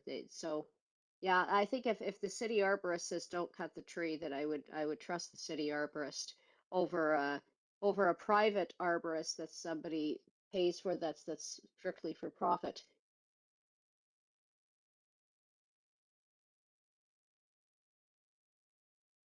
So I would say yes, please protect the tree, as I always will say. And this is actually quite a beautiful tree. I see the picture. This is the one, that this is very beautiful tree. I saw the picture of the tree, the quite lovely tree.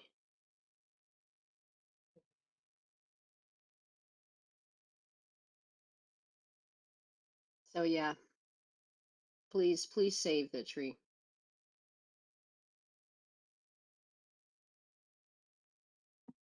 Thank you, Nicole. Any questions of the deputant? Seeing none. Now we have another deputant, Janice Lai. Is Janice Lai here in person or online? Online. Janice, you have 5 minutes. Oh, you have to unmute yourself.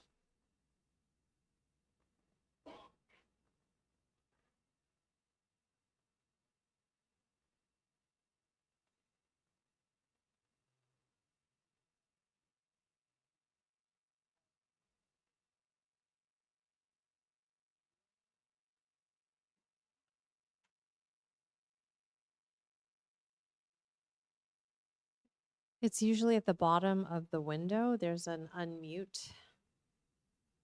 It looks like a microphone. Oh.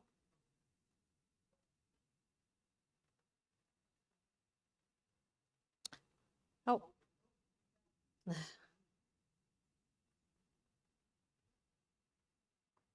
Can we unmute her? She has to press the button herself. So we can hold this item, and while we try to figure out how Janice can unmute herself. So we're gonna go now to 33.20, which is 125 Florence Avenue, application to remove a tree. And we have 2 deputants. The first deputant is Nushin Tayebi Mayor. Is that person online or in person? Online? Okay, so we're gonna go to Nushin.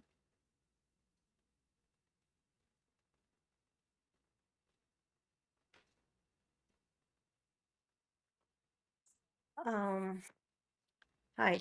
Great. Nushin, you have 5 Good minutes. morning. Thank you. Yeah. Thank you. Thank you, Mr. Chair, and thank you to our community council members. To start, I need to go back a little bit to the history of our construction in this property.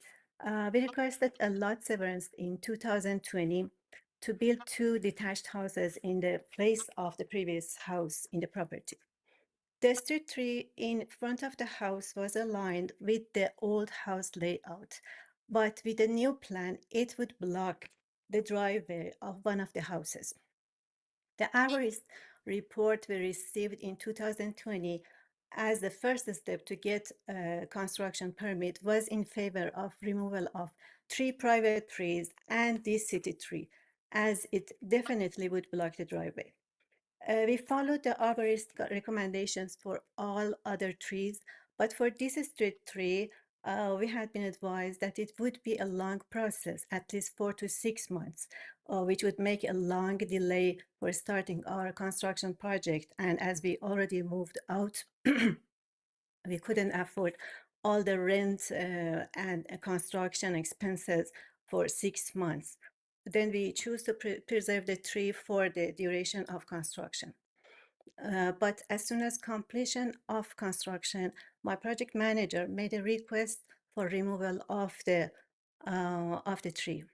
At the time, some representative from urban forestry came to my door and said he can remove the tree right away right at the time. But as we already made a deposit for preserving the tree, he advised us to first apply for refund of the deposit, which in total, the deposit that we paid with somewhere around $7,000, not for just for this tree, I mean in total. And then he said they will come and remove the tree. Then I requested for a refund of my deposit, but Urban Forestry rejected my request based on the fact that they said the tree is in poor condition, and we didn't preserve it properly. Then I applied for removal of the tree, but again I got rejected. This time because they claim the tree is in good condition. Now I am confused. The tree is in good condition or poor condition. It really shows that there is no standard between the representatives. Some of them say this is in good condition, some say in bad condition. The tree has obviously blocked the driveway, and entering and exiting of the garage is very difficult and unsafe. And every time we have to cross over the small lawn area around the tree. The Urban Forestry in their recommendations claimed that we didn't preserve the tree properly because there are signs of tire tracks around the tree, which is obvious because we have to cross the small lawn area every time. So we cannot preserve that lawn as well. Now I have been waiting for this community council for a long time, from the completion of our construction till 2023. And I kindly request the community council to approve the removal of this tree. I believe this is reasonable request for the safety of the residents of the house. Thank you so much. Thank you. Any questions of the deputant? Yes, Councillor Burnside? It's, I have a question. I'm trying to understand the danger posed. Could you help me understand? Because I'm looking at the Yeah, the danger is because if you just look at the house, it doesn't seem like a danger. But if you want to you need to maneuver your car to get to the parking. So if you want to go, forward to the garage, it's very difficult. And if you want to get out of this backward, it's difficult because you cannot see exactly the cars coming towards. So it is Well, a how long- safety danger. Sorry. Wow. How wide is this driveway? Because This I mean, driver is, I don't know how wide it's a standard wide. It's Okay. not that wide because these are those kind of severance houses. So it's like a 25 house, 25 is. Yeah, wow. It's not 50, 25. We had a lot for 50, and then we severed it to 225. So it's not that big. So you can't see the tree, right? Is that what you're saying? You can't see exactly the traffic that's coming from the other side of from the other ways of the street. Okay, well, be careful. Thank you. Any other questions of the deputant? No, I'm gonna ask a question. So I'm just wondering, has your house been built now? The new house is built? Because I can't tell, there's no photos. I only see the site plan. Yeah, I submitted. Yeah. The house is just completed in 2023. And I submitted a photo of that. I can submit a photo again. Yeah. That's what she said. Okay. And so when you applied for the severance to build this house, at that time, did you make a commitment to preserving this tree? Yes, we made a commitment and we preserved the trees for the duration of the construction. But now you feel that it is impeding your safety. Is that correct? Yeah, actually, at the beginning of the construction, we had to remove it. But because it made a delay in our construction project for 6 months, it was COVID time, after COVID time. So there was a backlog for all the permits and everything. So it made a long delay for starting our project. So we chose to preserve the tree for the long of duration of the construction. And at that time, who gave you permission to remove it? Oh, we didn't get a permission to remove it. We had just the arborist recommendation to remove it. Right. But not the city's arborist, a private arborist. A private arborist, I didn't apply for that. Okay. Because we have been advised that it takes a very long time. Like the one that I applied now, I've been applying for that like 4 months ago. Okay. Those are all my questions. Thank you. Yeah. And now questions of staff. Does anyone have any questions of staff? Oh, there's one more speaker. Nicole Corrado, you have 5 minutes. Yes, I was just going to say, I noticed the photo of the tree looks actually small enough that you could probably remove the tree without killing the tree. You could probably actually dig the tree up and move the tree. And the other option is, I mean, I think a tree takes precedence over a driveway because we need more green space. This is also a native sugar maple tree. It's Canada's national tree. I would suggest, if possible, relocate the tree. It looks like the tree, I wonder if that's a possibility for the city. And if not, find a way to relocate the driveway or find a way to build the driveway around the tree. Because I'm sure that you could somehow build around the tree. Oh, build it like find a way to. I'm sure there's a way to make it work so that you don't have to actually cut the tree. You could just either relocate the tree or relocate the driveway. Thank you. Thank you, Nicole. Okay, that's it. Any question of the deputant? Seeing none, any questions of staff? I'm going to ask staff. So is this tree movable as the deputant suggested? Through the chair, technically, yes. When the trees are this small, it's our preference to not pursue that because we can replace it with a new tree that is guaranteed and under warranty and suffer no loss of growth or environmental benefits. If the tree were slightly larger, we might prefer a transplant option to avoid losing those benefits. Mm-hmm. Thank you. Those are all my questions. So I would like to actually move to defer this to next community council. I'd like to visit the site and just see the safety implications and decide. Yeah, I'd like to defer it. All those in favor of deferring it? Thank you.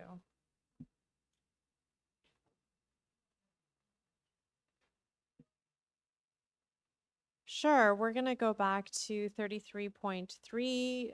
The motion is now ready. Counselor Burnside, if you want to move it. Yeah, we're replacing the recommendations. Someone, let's get on the screen. Anyway, we're gonna adopt, my recommendation is to adopt the official plan amendment on 9/11 substantially in accordance with the recommended official plan in attachment 2, and then use the direct staff to use site-specific policies 828. You can read, oh, can no one read anything? It's going? Okay. Oh, here we Yeah, are. there you are.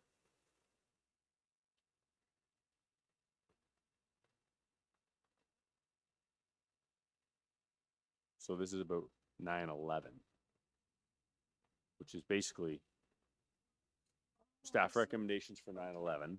And then I have another motion for 9/12 to defer that to the July meeting so that staff can have further conversation. Yeah, 7 minutes, yeah. Great. Thanks. So all those in favor of Counselor Burnside's motions? Do we have to do item as amended? Or? Item as amended, all those in favor? That passes. Okay, moving forward to NY 33.21, 5 Vonda Avenue, application to remove a private tree. We have 2 speakers, Dimitri Kozhu. Welcome, Dimitri. You have 5 minutes. Hello, good morning, Chair and members of Community Council. My name is Dimitri Kozuk, homeowner at 5 Vonda Avenue. Thank you for hearing my appeal today regarding the silver maple tree located in my rear yard. Since the city's inspection August 2025 by Patrick Burns, the condition of the tree had continued to deteriorate and significant new issues have emerged.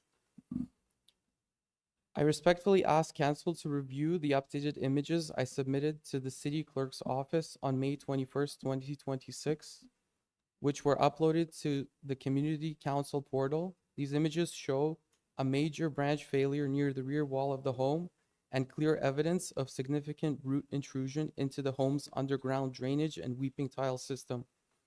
These conditions reflect ongoing structural decline and increasing safety concerns, including visible wood failure within the tree itself. The tree is located less than 3 meters from my home's foundation. Recent camera inspections confirmed substantial root intrusion into the underground clay drainage and weeping tile systems, contributing to water backup and flooding concerns. This includes a major flood that occurred this spring as a direct result of root blockage within the drainage system. The CCTV drain inspection image dated February 20th, 2026 clearly shows roots inside the drainage system, and extensive excavation work is now required by my drainage contractor and is scheduled to begin within the next few weeks. Due to the tree's close proximity to the house, the work will inevitably require severing major structural roots, which will further destabilize the tree and increase the risk to both property and safety. In addition, the tree has reached full maturity and is now exhibiting clear signs of structural decline, including wood fractures, decay, cavities, storm damage, weak branch unions, and reduced canopy condition, consistent with the findings of the existing arborist report. Given the combination of the tree's maturity, ongoing structural decline, confirmed infrastructure damage, and unavoidable impact of required excavation, I believe the tree can no longer be safely or practically retained. I respectfully ask Council to approve the removal permit. I'm fully prepared to comply with all replacement tree requirements. I would also be happy to answer any questions Council may have. Thank you for your time and consideration. Thank you, Dimitri. Any questions of the deputant? No. Okay, great. Thank you so much. Any questions of staff?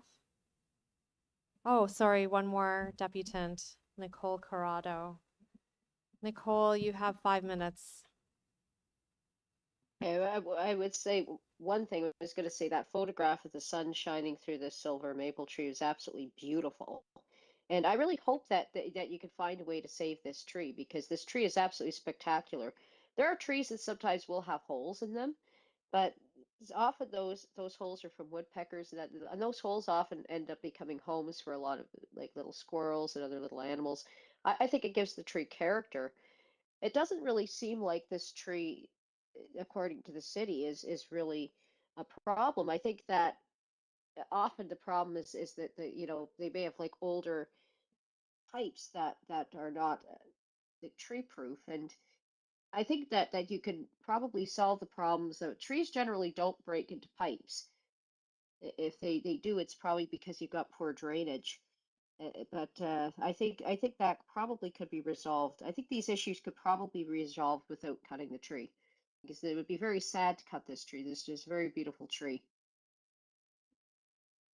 Thank you, Nicole. Any questions of the deputant? Seeing none, thank you. Okay, questions of staff. Any questions of staff? I I have a question. So there's a camera image where we see roots penetrating underground infrastructure for the house. It was submitted by the deputant, and I'm just wondering, what does the city usually advise in that situation? Because it has caused flooding in the house already. Through the chair, that image was, I first saw it when you first saw it. But I'm unclear how a tree in the backyard is causing damage to the pipes in the front yard. Presume the pipes are in the backyard according to the resident. No, it's actually the weeping tile system around the house, which the trees in backyard. This is I can answer regardless. No amount of damage to the pipes would cause forestry to approve the tree removal. We would look at a construction scenario. If pipes were being replaced for construction, we would look at whether there are alternatives or not. And as a general practice, we would require alternative solutions to the drainage problem and still deny the tree removal. So we would circle back to a denial, and we'd be effectively in the same position. Thank you.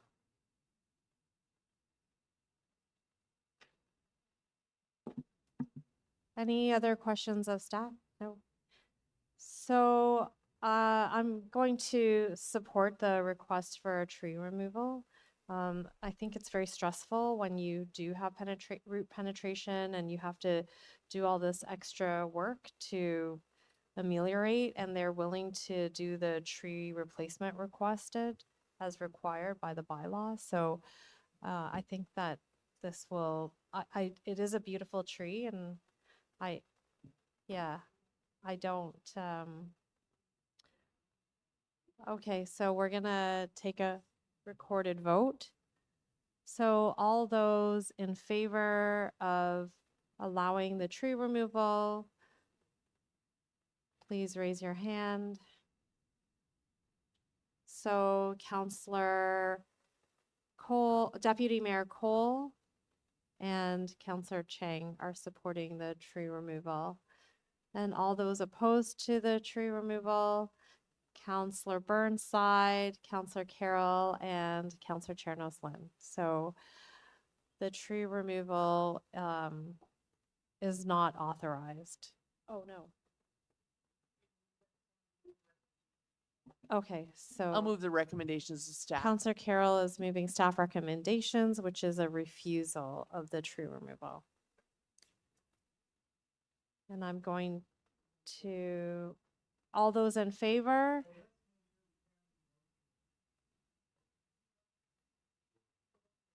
He wasn't, yeah, so all those who support the staff recommendations of refusal, Councillor Burnside, Councillor Chernos-Lynn. Okay. Councillor Carroll, that's, and then all those who oppose, Deputy Mayor Cole and Councillor Chang. Thank you. I'm sorry. And Chernos-Lynn are in favor of staff recommendations. Yeah, thank you.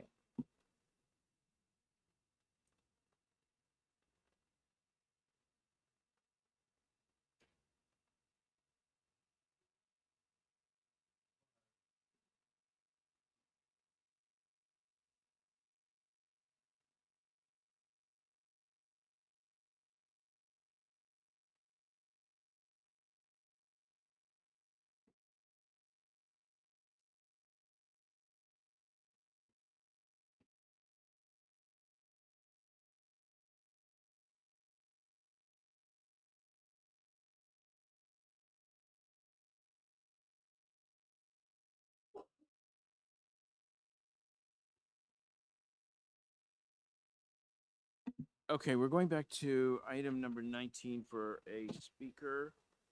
This was 172 McNichol, application to remove a private tree. I believe we have Janice Lai on the line now. That's right. Can you guys hear me? Yes, we can. Thank you for joining us. You have 5 minutes. Thank you, Chair, and apologies for the earlier inconvenience. Can I share a presentation here? All right. Thank you.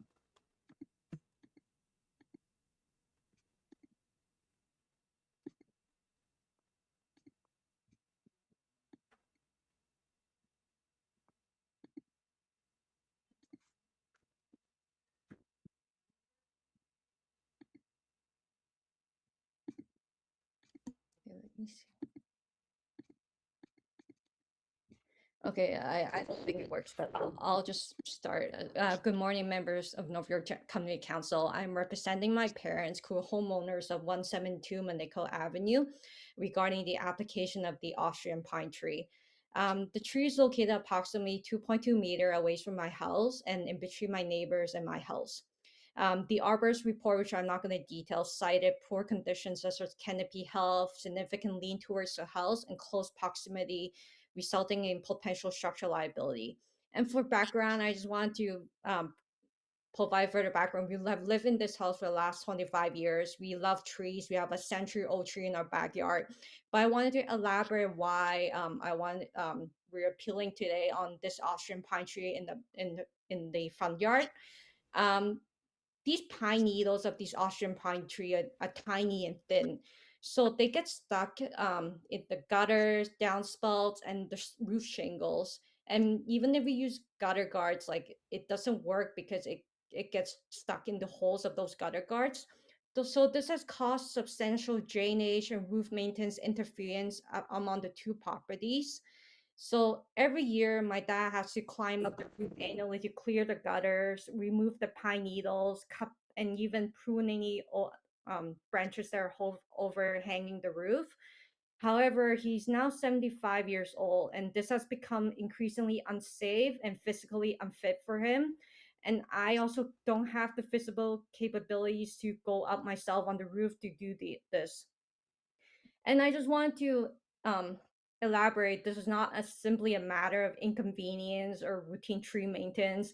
Again, we love trees and we have no problem raking leaves. We have lived with this for the last 25 years. It's just that given my father's age, the recurring drainage interference, roof maintenance issues, and the ongoing need for to access the roof has become impractical to manage long term. And this issue also affects the neighboring property, not just our home. So I just wanted to respectfully ask the community council to consider this.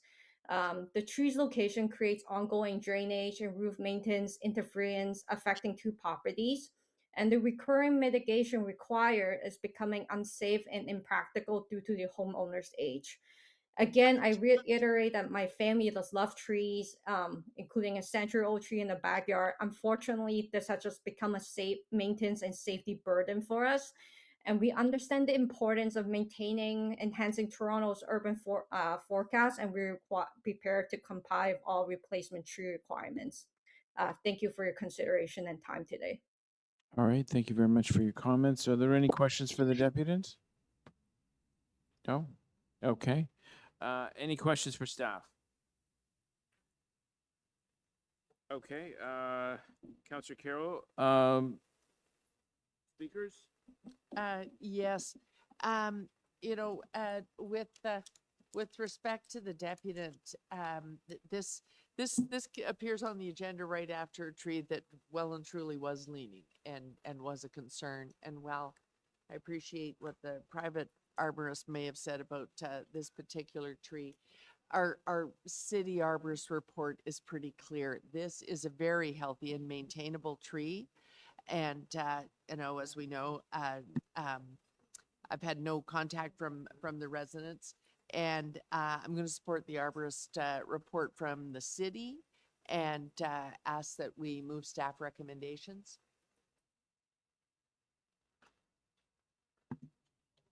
Okay, Councillor Carroll? Staff recommendation. Okay, staff recommendations moved. All those in favor? Magic. All those in favor? Opposed? That is carried. We're now going back to item number 16.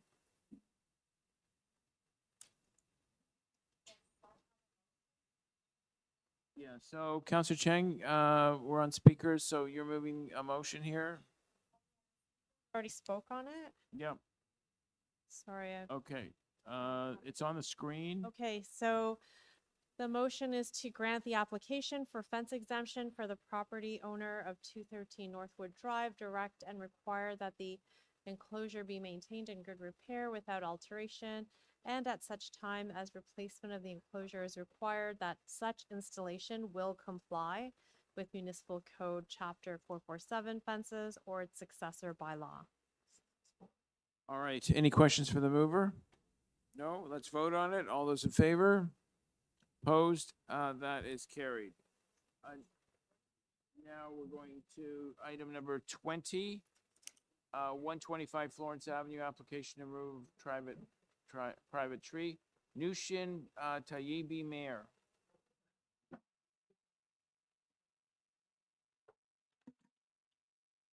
Twenty is being held. I don't think we've got one.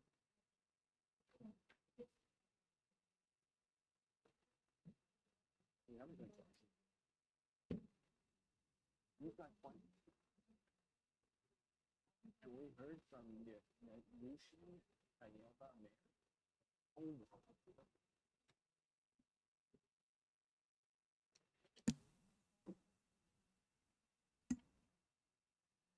Okay, so we're on item number 26, Metrolinx's Ontario Line construction within North York District, second quarter 2026 update. It has been held. I have one deputant on the item, Nicole Corrado. Oh, yes, I'm quite concerned about the proposed pest control program for rodent management.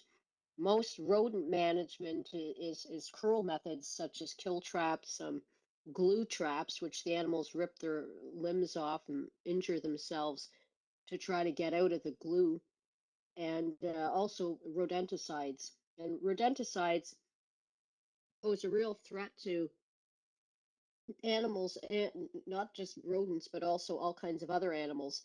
And, you know, for example, when mice and rats eat the rodenticide, it does not stay in their bodies and it does not stay in the bait box. What happens is it thins their blood, which makes them more prone to being bit by fleas and ticks because the blood flows more easily. It's easier for the fleas and ticks to bite. And also, when other animals, you know, they get slowed down. So when the mice and rats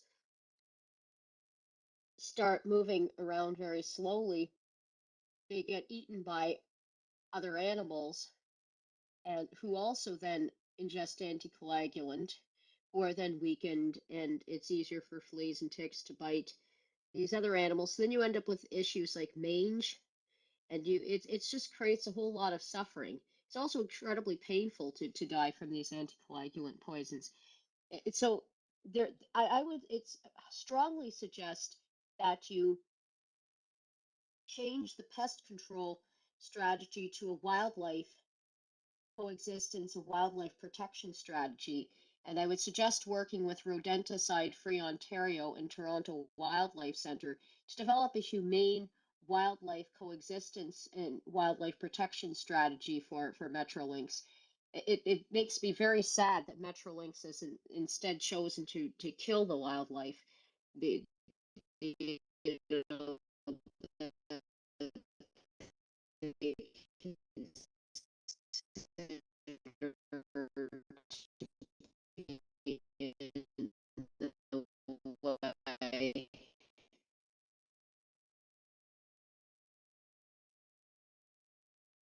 Thank you. Any questions of the deputant?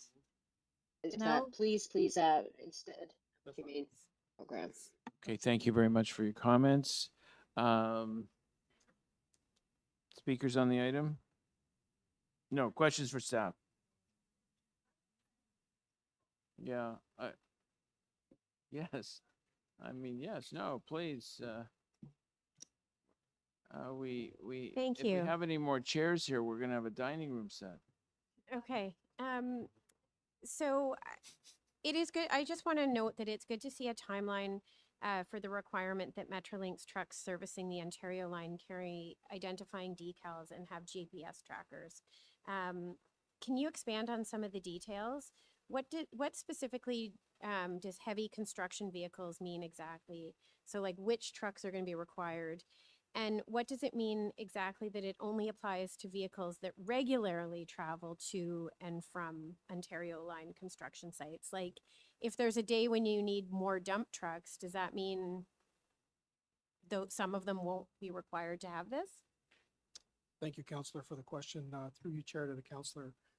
Metrolinx is implementing the signage program, as you know, to mark all the trucks to and from their site. It will include a majority of the dump trucks and delivery vehicles that are heavy, as you noted. And by the end of the year, a GPS tracker will also be implemented. They've conducted tests early this year, and they are currently in the process of procuring the equipment.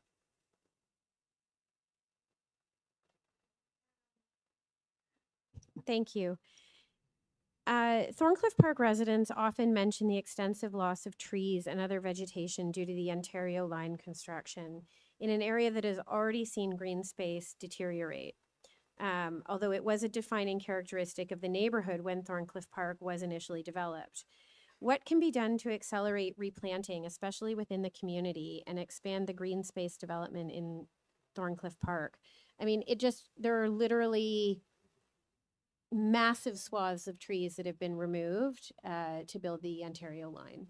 And there is major concern on this. Yeah, so through you to, through the chair to the councillor, as you know, there's a program of a 3-to-1 swap. Obviously, we can't plant the trees while the construction is going on. So urban forestry is involved with Metrolinx to put those trees back once most of the construction is done, and they won't be damaged by further construction. Okay, thank you. We're hearing from residents, drivers, and the Leaside Business Park about increased traffic volumes due to the closure of Beth Nielsen Road. And of course, this is a 2-year closure. How is this being monitored?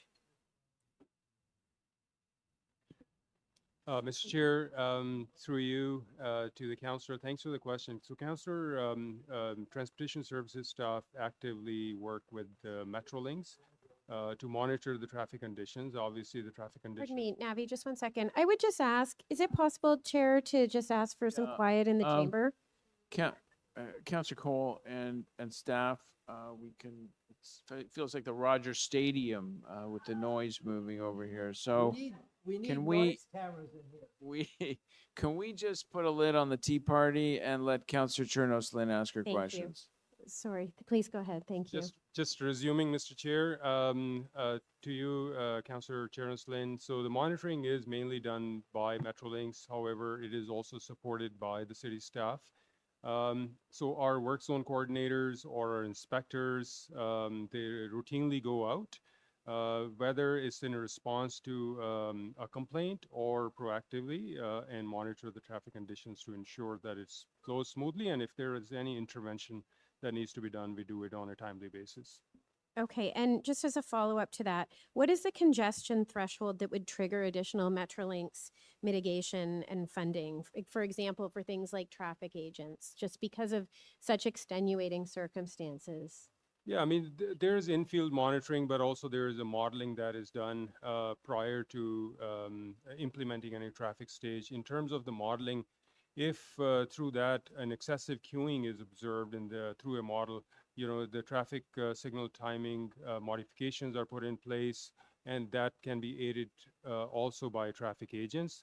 However, if during construction our infield staff observes excessive queuing in a certain direction, then we go back to that model that was prepared earlier and see if there's any further improvements that can be done, or we can just aid it by implementation of a traffic agent there to override the signal timing plans and make the traffic flow smoothly.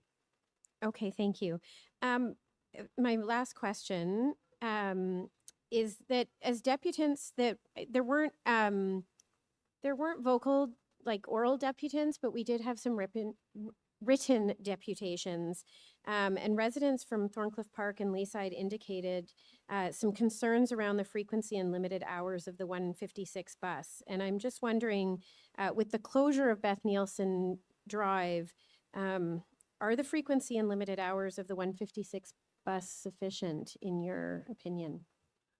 Through you to the councillor, we understand there isn't an effect on that bus in particular.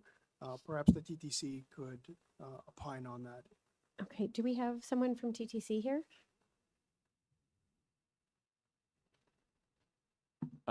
Councillor Chernos-Lynn, I just want to remind you, although the recommendation is to move receipts, a motion to send it to council would be in order. Okay, I think that was really my last question. We don't have anyone from TTC here though, right? Just from, Yeah, no, you're welcome to expand on these at council if need be. okay. All right, that's it for okay. questions for me. All right. Any other questions for staff on this item? It's a fairly weighty document. Okay. Any speakers?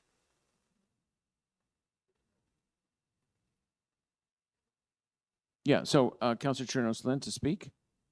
Okay, thank you. I just want to say that I think it's really important that we get these reports, and I really appreciate seeing this report come to North York Council. And I know my residents very much appreciate seeing this report come to council, because this is a massive project that's being undertaken that has really substantial implications for so many different aspects of day-to-day life over years and years and years. And the amount of disruption is really monumental. So to have this check-in is very much appreciated. And I think it's important that we give it the time it deserves. And so I know people feel like they want to rush along, but I very much appreciate my colleagues' indulgence of me being able to ask questions on such an important issue. There are 3 in and outs of Thorncliffe Park for those of you who haven't ever been in this area. There's really only Overley Boulevard, which exits to the east and to the west. And then there's an area that goes up north through the business park. That area that goes up north through the business park, or south into Thorncliffe Park, along Beth Nielsen Drive, is closed for 2 years, and it is having really significant implications for traffic, particularly at rush hour. And as a result, I do have a motion that I'd like to move, if we could put that on the screen.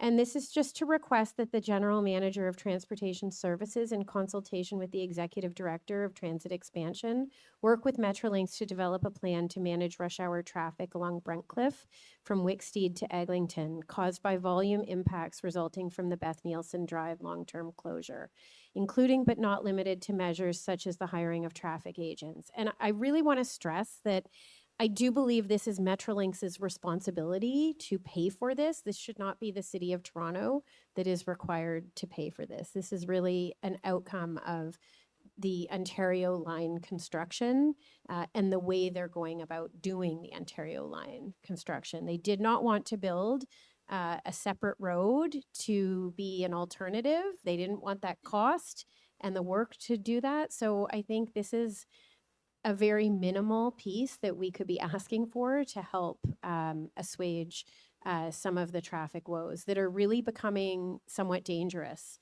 So I just would appreciate, hopefully we can get this passed, and I look forward to the next report to North York Community Council on the Ontario Line's progress. Thank you. Okay. Thank you very much, Councillor Chernos-Lynn. The motion is on the screen. All those in favor? Opposed? That is carried. Item number 27. I'd like to move to defer this item. I have a deferral motion. I was kind of expecting that. Okay. Yeah, so there's a significant report here that is going to reroute part of Young Street towards Steeles. There's a rerouting of Young Street. So I just would like to invite Metrolinx, and they have expressed that this is something they are going to do some engagement before we pass this. So we'll just bring it back July 7th. All right. I have mentioned earlier that the risk of deferring all these items means that we could be here all day and into the evening. I have some controversial planning development applications coming, which will absorb a lot of time as well. Just a heads up, but I'd be happy to support your motion Great, thank you. with that cautionary tale. Okay, all those in favor? Opposed? That is carried. Oh, and a reminder, hopefully we can finish. We have the raising of the pride flag at 12:30. Item number 31.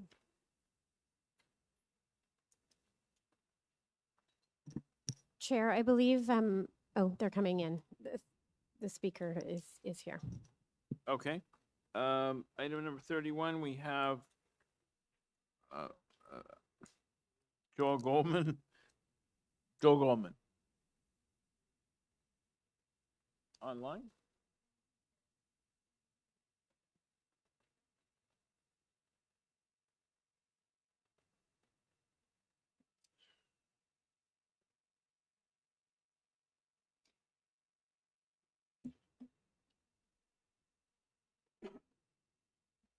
Hello, my name is Joel Goldman. I live at 78 Forest Heights Boulevard, which is across the street from 83 Forest Heights Boulevard. It's also directly across the street from what I call the public green space, walkway, parkette, whatever we want to call it. It's a main thoroughfare for and play area for kids that go into school. There's a park bench there for people to sit on. And all I can say is the applicants, when they bought the house, they knew where the property line was situated. It's a bifurcated situation, but I found out that maybe we don't have to worry about the area that instead of encroachment, it's actually been annexed and co-opted. So that may not be an issue, but the applicants still want to go into the parkette by about 3 feet.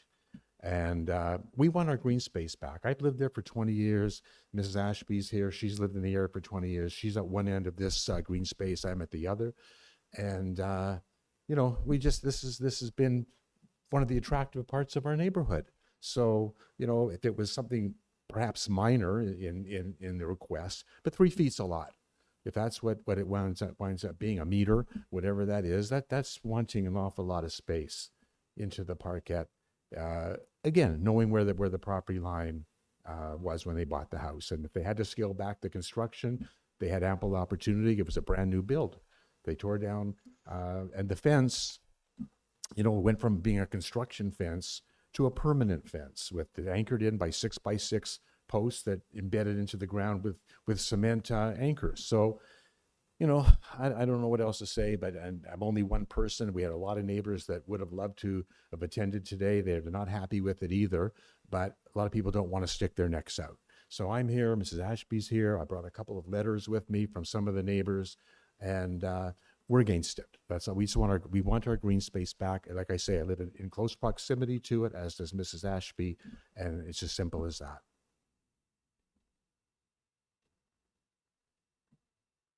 Thank you.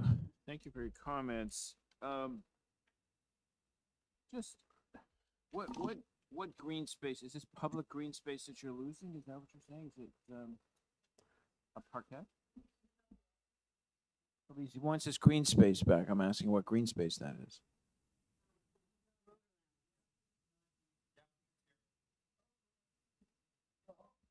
No, I'm just, Joel I just want to Goldman. understand. He says he wants his green space back. I'd like to know what that is.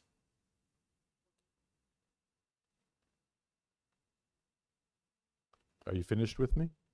Well, I'm trying to get an answer. What is this green space? You know what? I think at one time in the history of the neighborhood, it was 2 blocks of roadway that was Harrison Road. The Harrison family have a century-old home right at 111. That's where Mrs. Ashby lives. And I guess at some point, 2 blocks of Harrison between Truman Road and Old Colony Road were closed off and turned into green spaces, again, with park benches and trees, and people walk their dogs and kick balls around with their kids in there.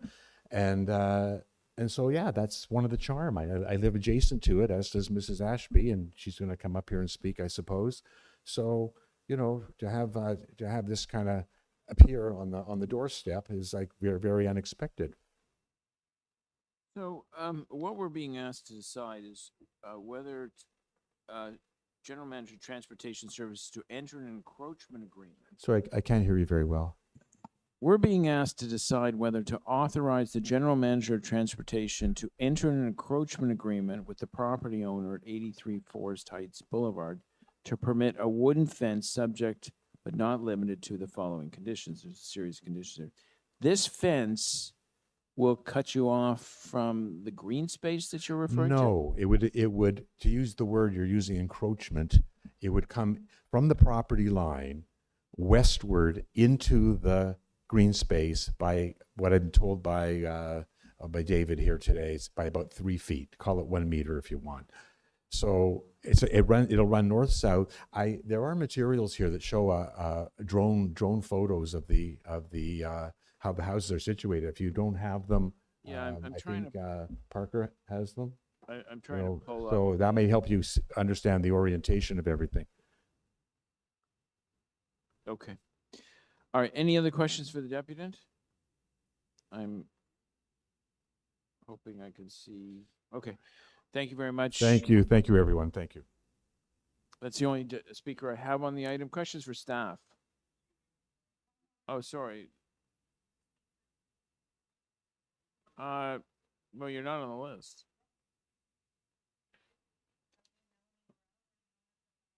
No, that's very nice, but you are not on the list I've been provided with. What do you want to do?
Kelly Morrell?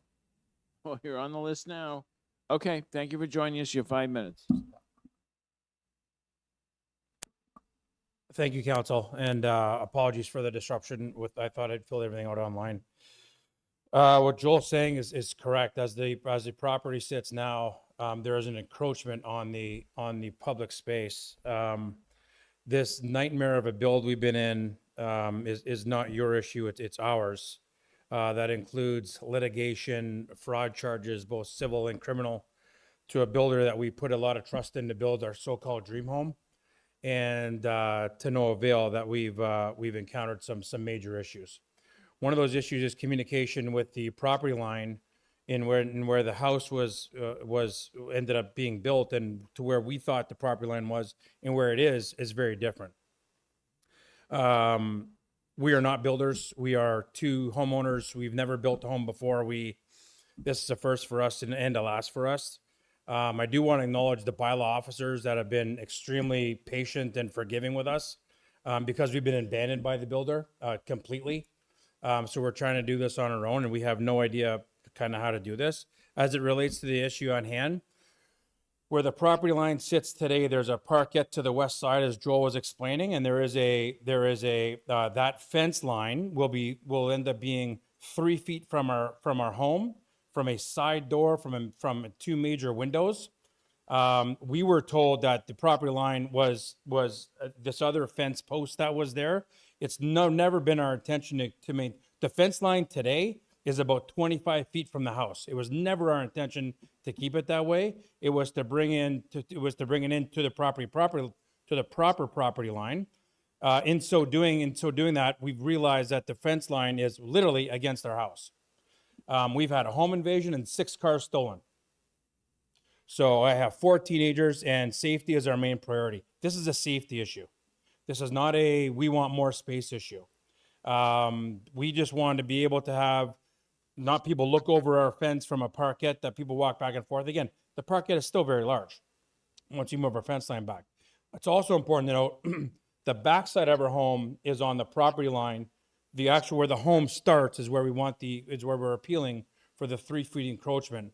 The fence is now 3 feet away from the home. We're asking for it to be 6 feet away. I think the drawings are there. They're submitted. Again, even just getting things like those drawings are even a difficult task for us. It's been my knowledge, to my knowledge, the TRCA and the City of Toronto have approved this, but this is our kind of final piece into to try to get this going. We're also committed to planting trees or beautifying the space, whatever that may take. Again, this is primarily and only a safety issue for our kids and for our family. So that's all I have. Thank you. Thank you very much. Any questions for the deputant? Councillor Cheng? Did you also build a new curb cut that, because you have a driveway in front of your house, but now is there an additional curb cut that was added that encroaches on the parkette? No, So not that I'm aware of. No, and all the curb cuts were done through the City of Toronto but no, there's not a new permit. There's not a new driveway curb cut through the parkette. No, but you have 2 accesses. I do. And did that always exist? No, the new curb cut is on the street facing north. So when you purchased this house, there was already 2 curb cuts to the driveway? I don't think so. I'm looking at a 2019 Google Street View and I don't see that, but I see a curb cut that is accommodating the parkette, but not to a driveway. The driveway. So the driveway is So the driveway is a roundabout driveway, I guess, if you will, is a throughway. The curb cut by the parkette was the one that was always there. The curb cut to the street level. I had that curb cut, like the City of Toronto cut that curb for me, for us. That's on the street, like the street that's going east-west. And just wondering who granted permission for the additional space to where you currently have your fence line? Did you get permission to put the fences there? That fence was there before we got there, so that there was a construction fence. So we replaced the construction fence because the property has looked like first of all, it was derelict, I believe, and then but Joel would know that more than I would. We bought the property as a home and the fence was on that line, so we just replaced the construction fence with a fence. And unlike what Joel meant, that is not a permanent fence. That fence was always intended to come down. Mm-hmm. Okay, those are my questions. Thank you. All right, thank you. Thank you, Councillor Cheng. Okay, Councillor Chernos-Lynn. Thank you. And I do want to say, like, I'm sorry that you've had to go through this experience with a builder, in terms of a fraud case, all those kind of things. I'm sure that's been really stressful. I'm unclear in how you think of, having a fence put there is going to protect you, because you've had a fence there. You're telling us you've had cars stolen. I mean, I think we're all familiar with this in Toronto. And it's not to say that that wouldn't be traumatic or anything, but I'm unclear in why this fence, what you're asking for, having an encroachment makes it safer. Great Because you question. have a fence right now. Yeah. And you'd have a fence regardless of, you can always put up a fence, whether it's on the property line or whether it's encroached.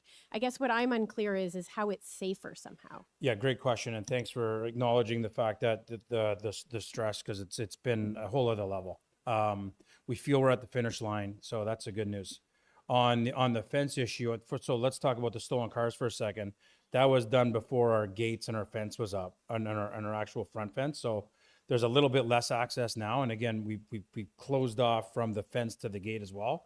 So from a car stolen perspective, we're comfortable there. From a home invasion perspective, we're not. That's where the stress levels come in. What we found in that parkette is it'll be a little bit further away from the home, so people that are walking through the parkette and coming close to the fence line, they won't be able to just kind of look over and kind of see inside our home. That extra 3 feet, by looking over, we feel that the extra 3 feet will just be a little bit more distance from where the fence is. People creeping over. We have people creeping into our backyard all the time, like all the time. And whether that be from neighbors, there are always people around. So we just feel that extra little distance. And again, it's only on the home part, not the yard part.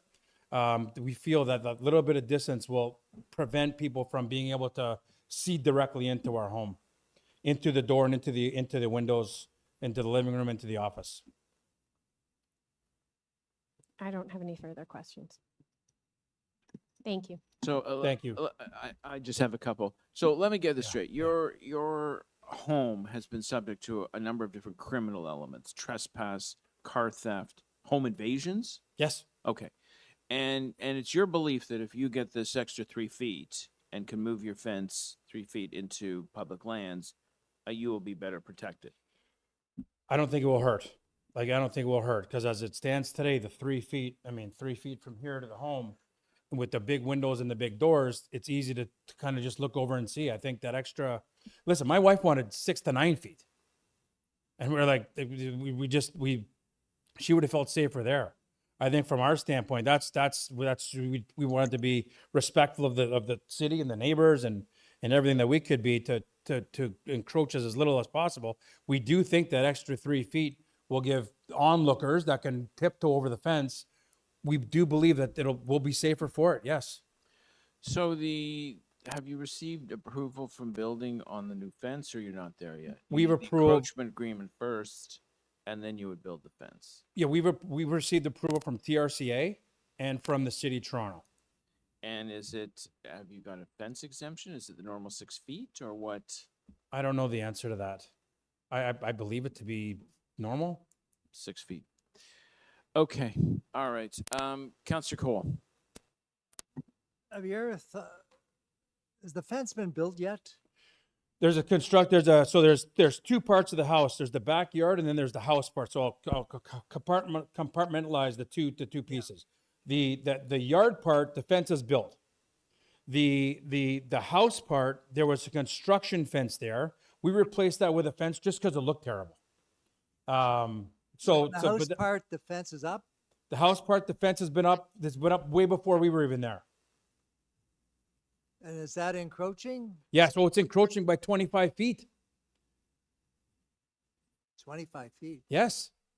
That construction fence has been on the parkette 25 feet from our house. We're asking it to be 6. Yeah. What? And apologies, it's been like that since before we bought the property. So why not, how high is the fence? I think it's regulation. 6 feet? So how about, what if you make the fence higher? The fence will be higher the fence is fine when you're closer, but it's still, I think, an issue if you're walking down the path and being that close to the house and being able to almost touch the house from the fence. But maybe what you need is a fence. There's, the regulation height is 6 feet for fences. So what if you ask for a fence height exemption so that you can raise that to 6.5 feet. I don't know. Why not look at that rather than encroaching on the green space? My slight concern, again, from a safety perspective, is the closeness, the proximity of the fence to the house. And again, from what we were told and what the reality was after the fact was very different. I wouldn't have built the house 3 feet from the 3 feet from the fence. I wouldn't have done that. We would have pushed the house over. There's room on the other side to push the house over. I would have made the house smaller. So my issue is that if I'm 3 feet away from a fence, from here away to the house, Yeah. that's a bit of a, so, I mean, I have 4 teenagers and there's all kinds of kids all they have to do is climb the fence and they can almost reach my door handle from the 3 feet of the fence, like close. Yeah, but So I'm saying if you make it higher.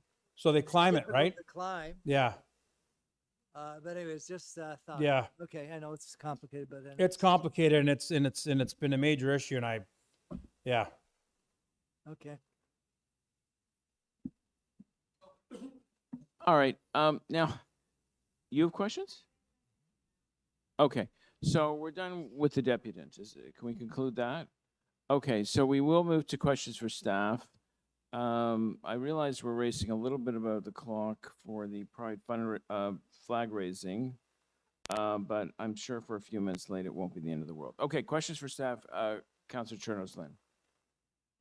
Oh, I need a motion to extend. Extend to finish? All those in favor? Opposed? That's carried. Okay. Councillor Chernos-Lynn. So, my first question is, this came for a decision a few years ago and it was refused.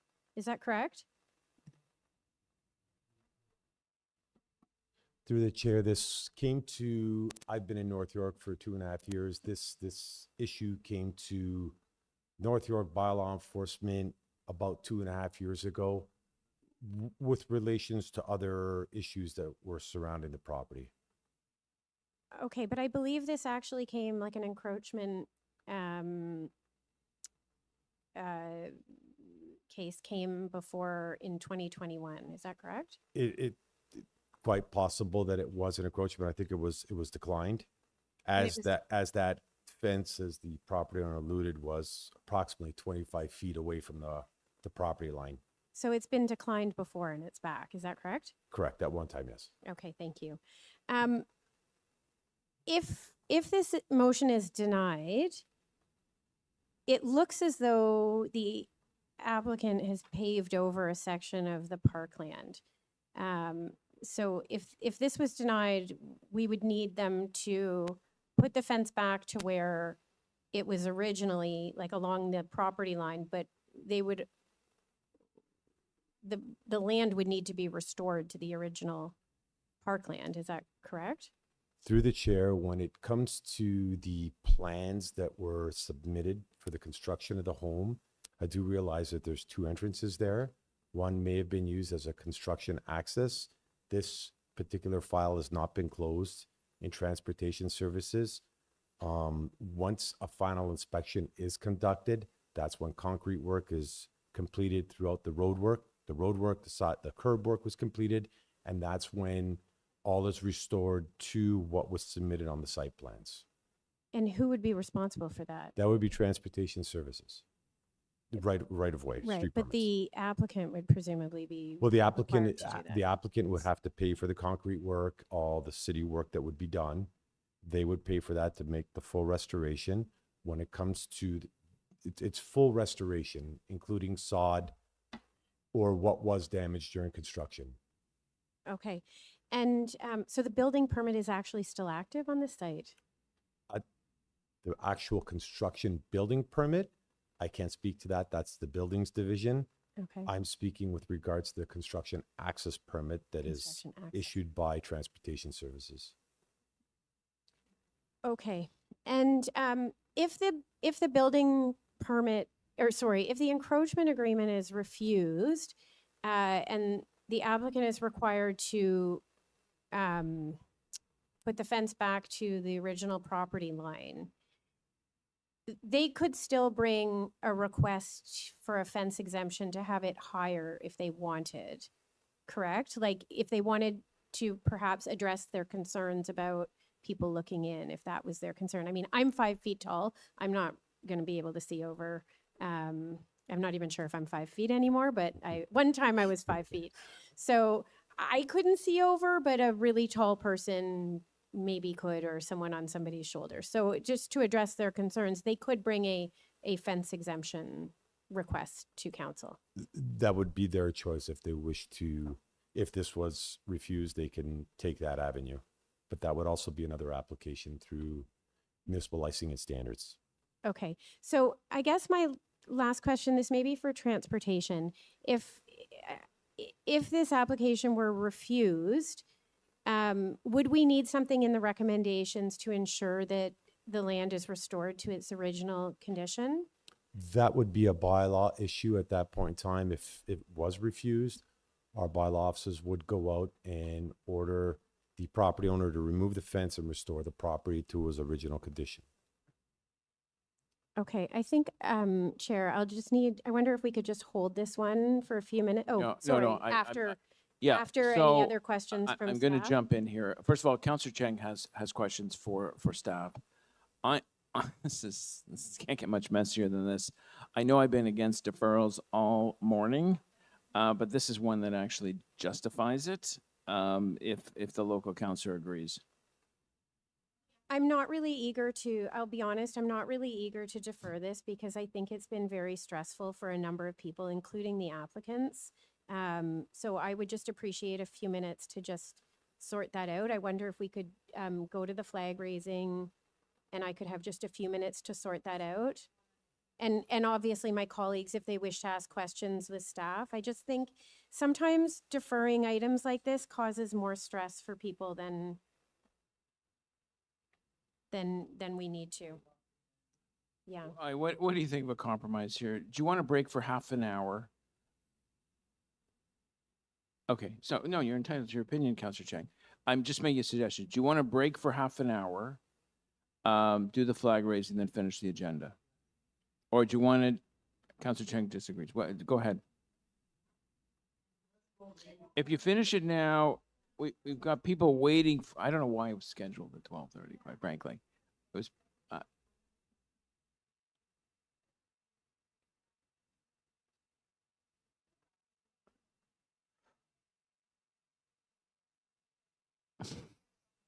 okay, Councillor Cheng, questions for staff.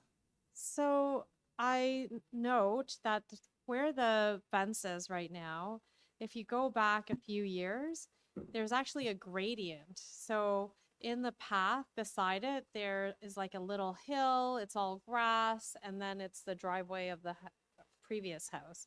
Now it's been flattened and totally paved beyond the initial property line. So when we say, so my first question is, who owns that land where that's been flattened and paved over?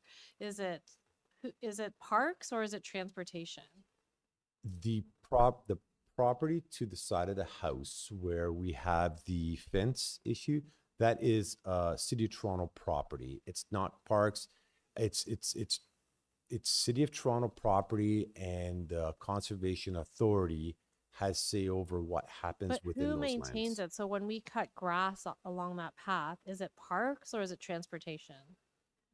Unfortunately, I'm unsure at that with regards You to don't that know? request. No.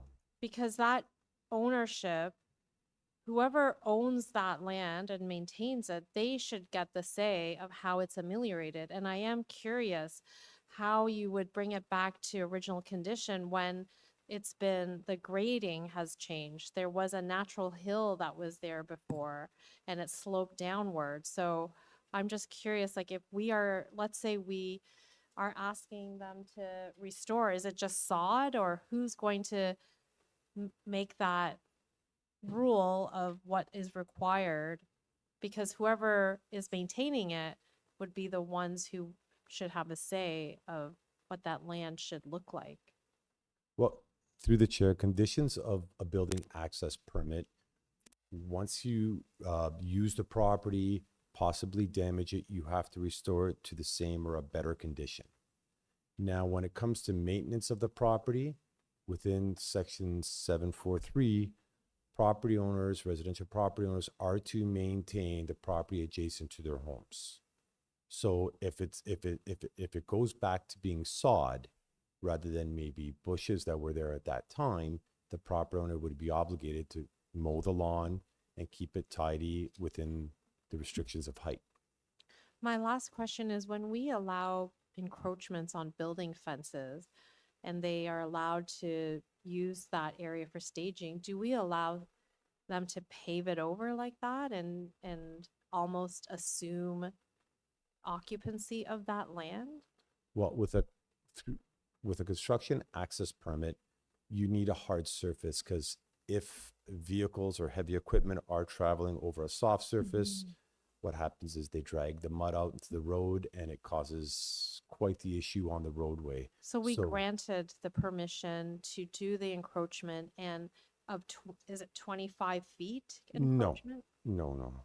The construction access that was provided has to be a a hard surface or a granular surface that will prevent the spread of mud or traction of dirt onto the roadway.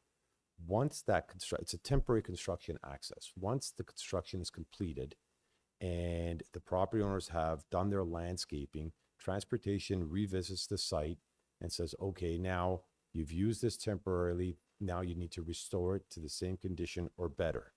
At that point in time, we also have our operations and management crew that they provide an estimate for the curb work or any damages that have been created during construction. An estimate is given to the property owner and they pay that estimate and the work is completed from there. I have a hard time that no staff here know who owns that land, which division of our city. How is it that it's under transportation's it is purview. Yeah, it's under transportation. transportation's purview with the overseeing from the Conservation Authority as well. Okay. It's the untraveled portion of transportation. So Parks doesn't maintain this area. Okay, thank you. Those are my questions. All right, thank you, Councillor Chang. Speakers, I think we're done with questions, unless there's more. So let's go to speakers and let's see if we can bring this to resolution. Okay, so this is a very messy situation, as you can tell. I think everybody here realizes this is quite a messy situation. And I think fundamentally for me, and I do appreciate the challenge that the homeowners have in terms of they've acquired a home that they were misled on, apparently, and that it is built, perhaps it was built too close to the property line. That being the case, from a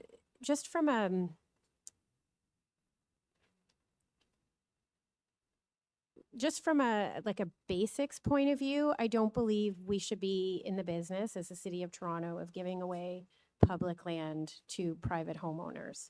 I just don't. And I know that may seem unfortunate to the homeowners, and I appreciate that.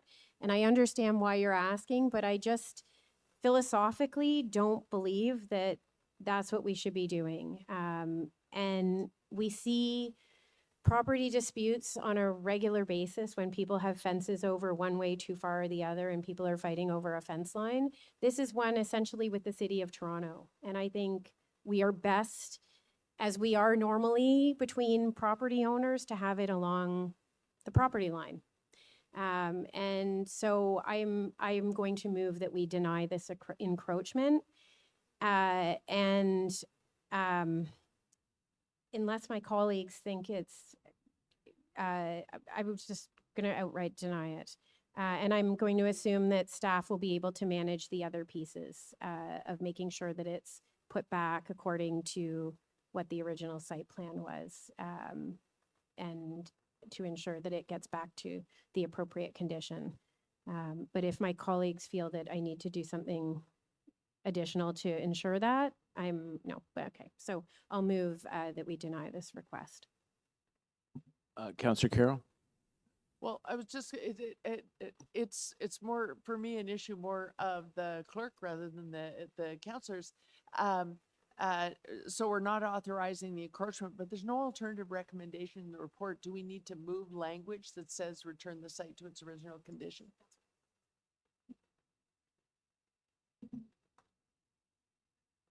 Yeah, Mr. Chair, I think that would be appropriate if we could have some wording around that. Okay, so we'll get some wording to you. If you could just give us 2 minutes. Maybe we can move on to the last item.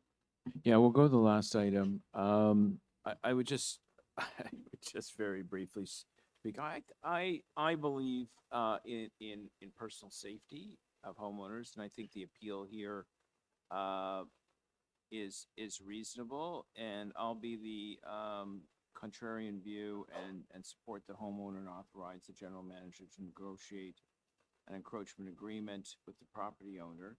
I would have, if that motion carries, I would ask that the report be brought back once the negotiation was complete to see what was agreed to. But, you know, personal safety, property safety is one of the biggest issues in our city now. When polling takes place and they ask what are your priorities, it's usually affordability and safety.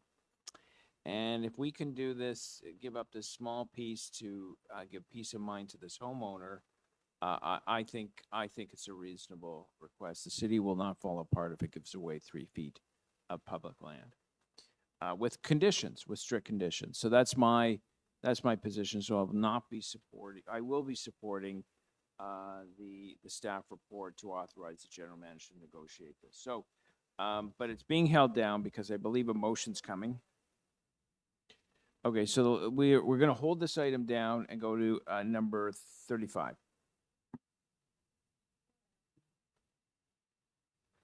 Okay, speakers, Councillor Cheng. I have an amendment.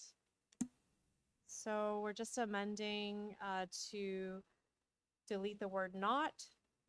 And so what that means is we are adding speed humps to Florence. I canvassed in the rain all the residents who live on Florence in the stretch, and resounding 80% of those who filled out our survey want speed humps to be added so that all the streets exiting this neighborhood will have speed humps according to the report by staff, as well as one proposal to move one of the speed humps. So I really thank the community because they worked very hard.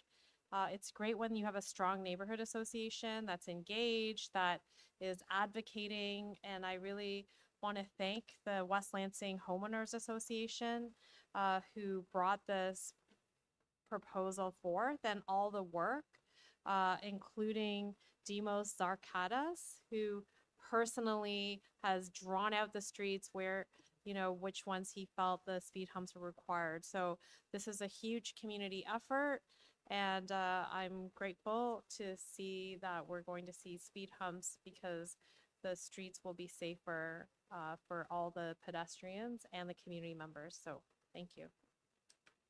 Thank you, Councillor Cheng. Any other speakers on the item? Let us bring to a vote. All those in favor? Opposed? That is carried. The item is amended. All those in favor? Opposed? That is carried. Now, can we go back to, is there a motion for that?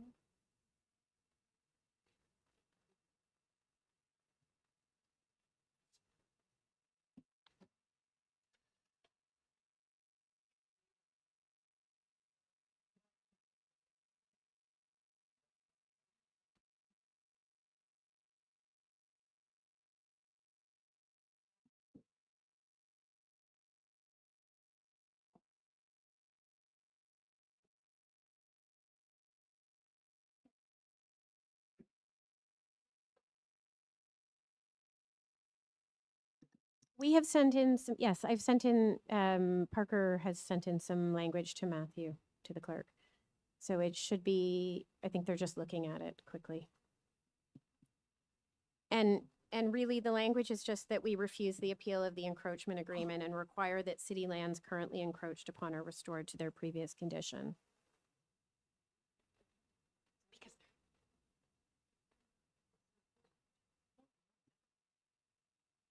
Okay, all those in favor?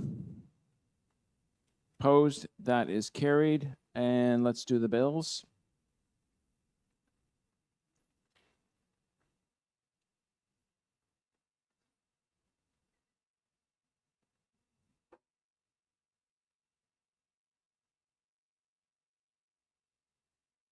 Okay, Counselor Carroll? Oh, okay. The bills 563 to 568, prepared for the May 26, 2026 meeting number 33 of the North York Community Council, be declared as bylaws and passed subject to section 226.9 of the City of Toronto Act of 2006. All those in favor? Opposed? That is carried. Confirmatory bills. Counselor Cheng? That confirmatory bills to confirm the legislative proceedings of the North York Community Council acting under delegated authority of meeting 33 on May 26, 2026 be declared as bylaws and passed subject to section 226.9 of the City of Toronto Act 2006. Thank you. Okay, thank you very much. All those in favor? Opposed? That is carried. We are done today's business. Thank you very much, councilors, city staff, members of the public, clerk's office.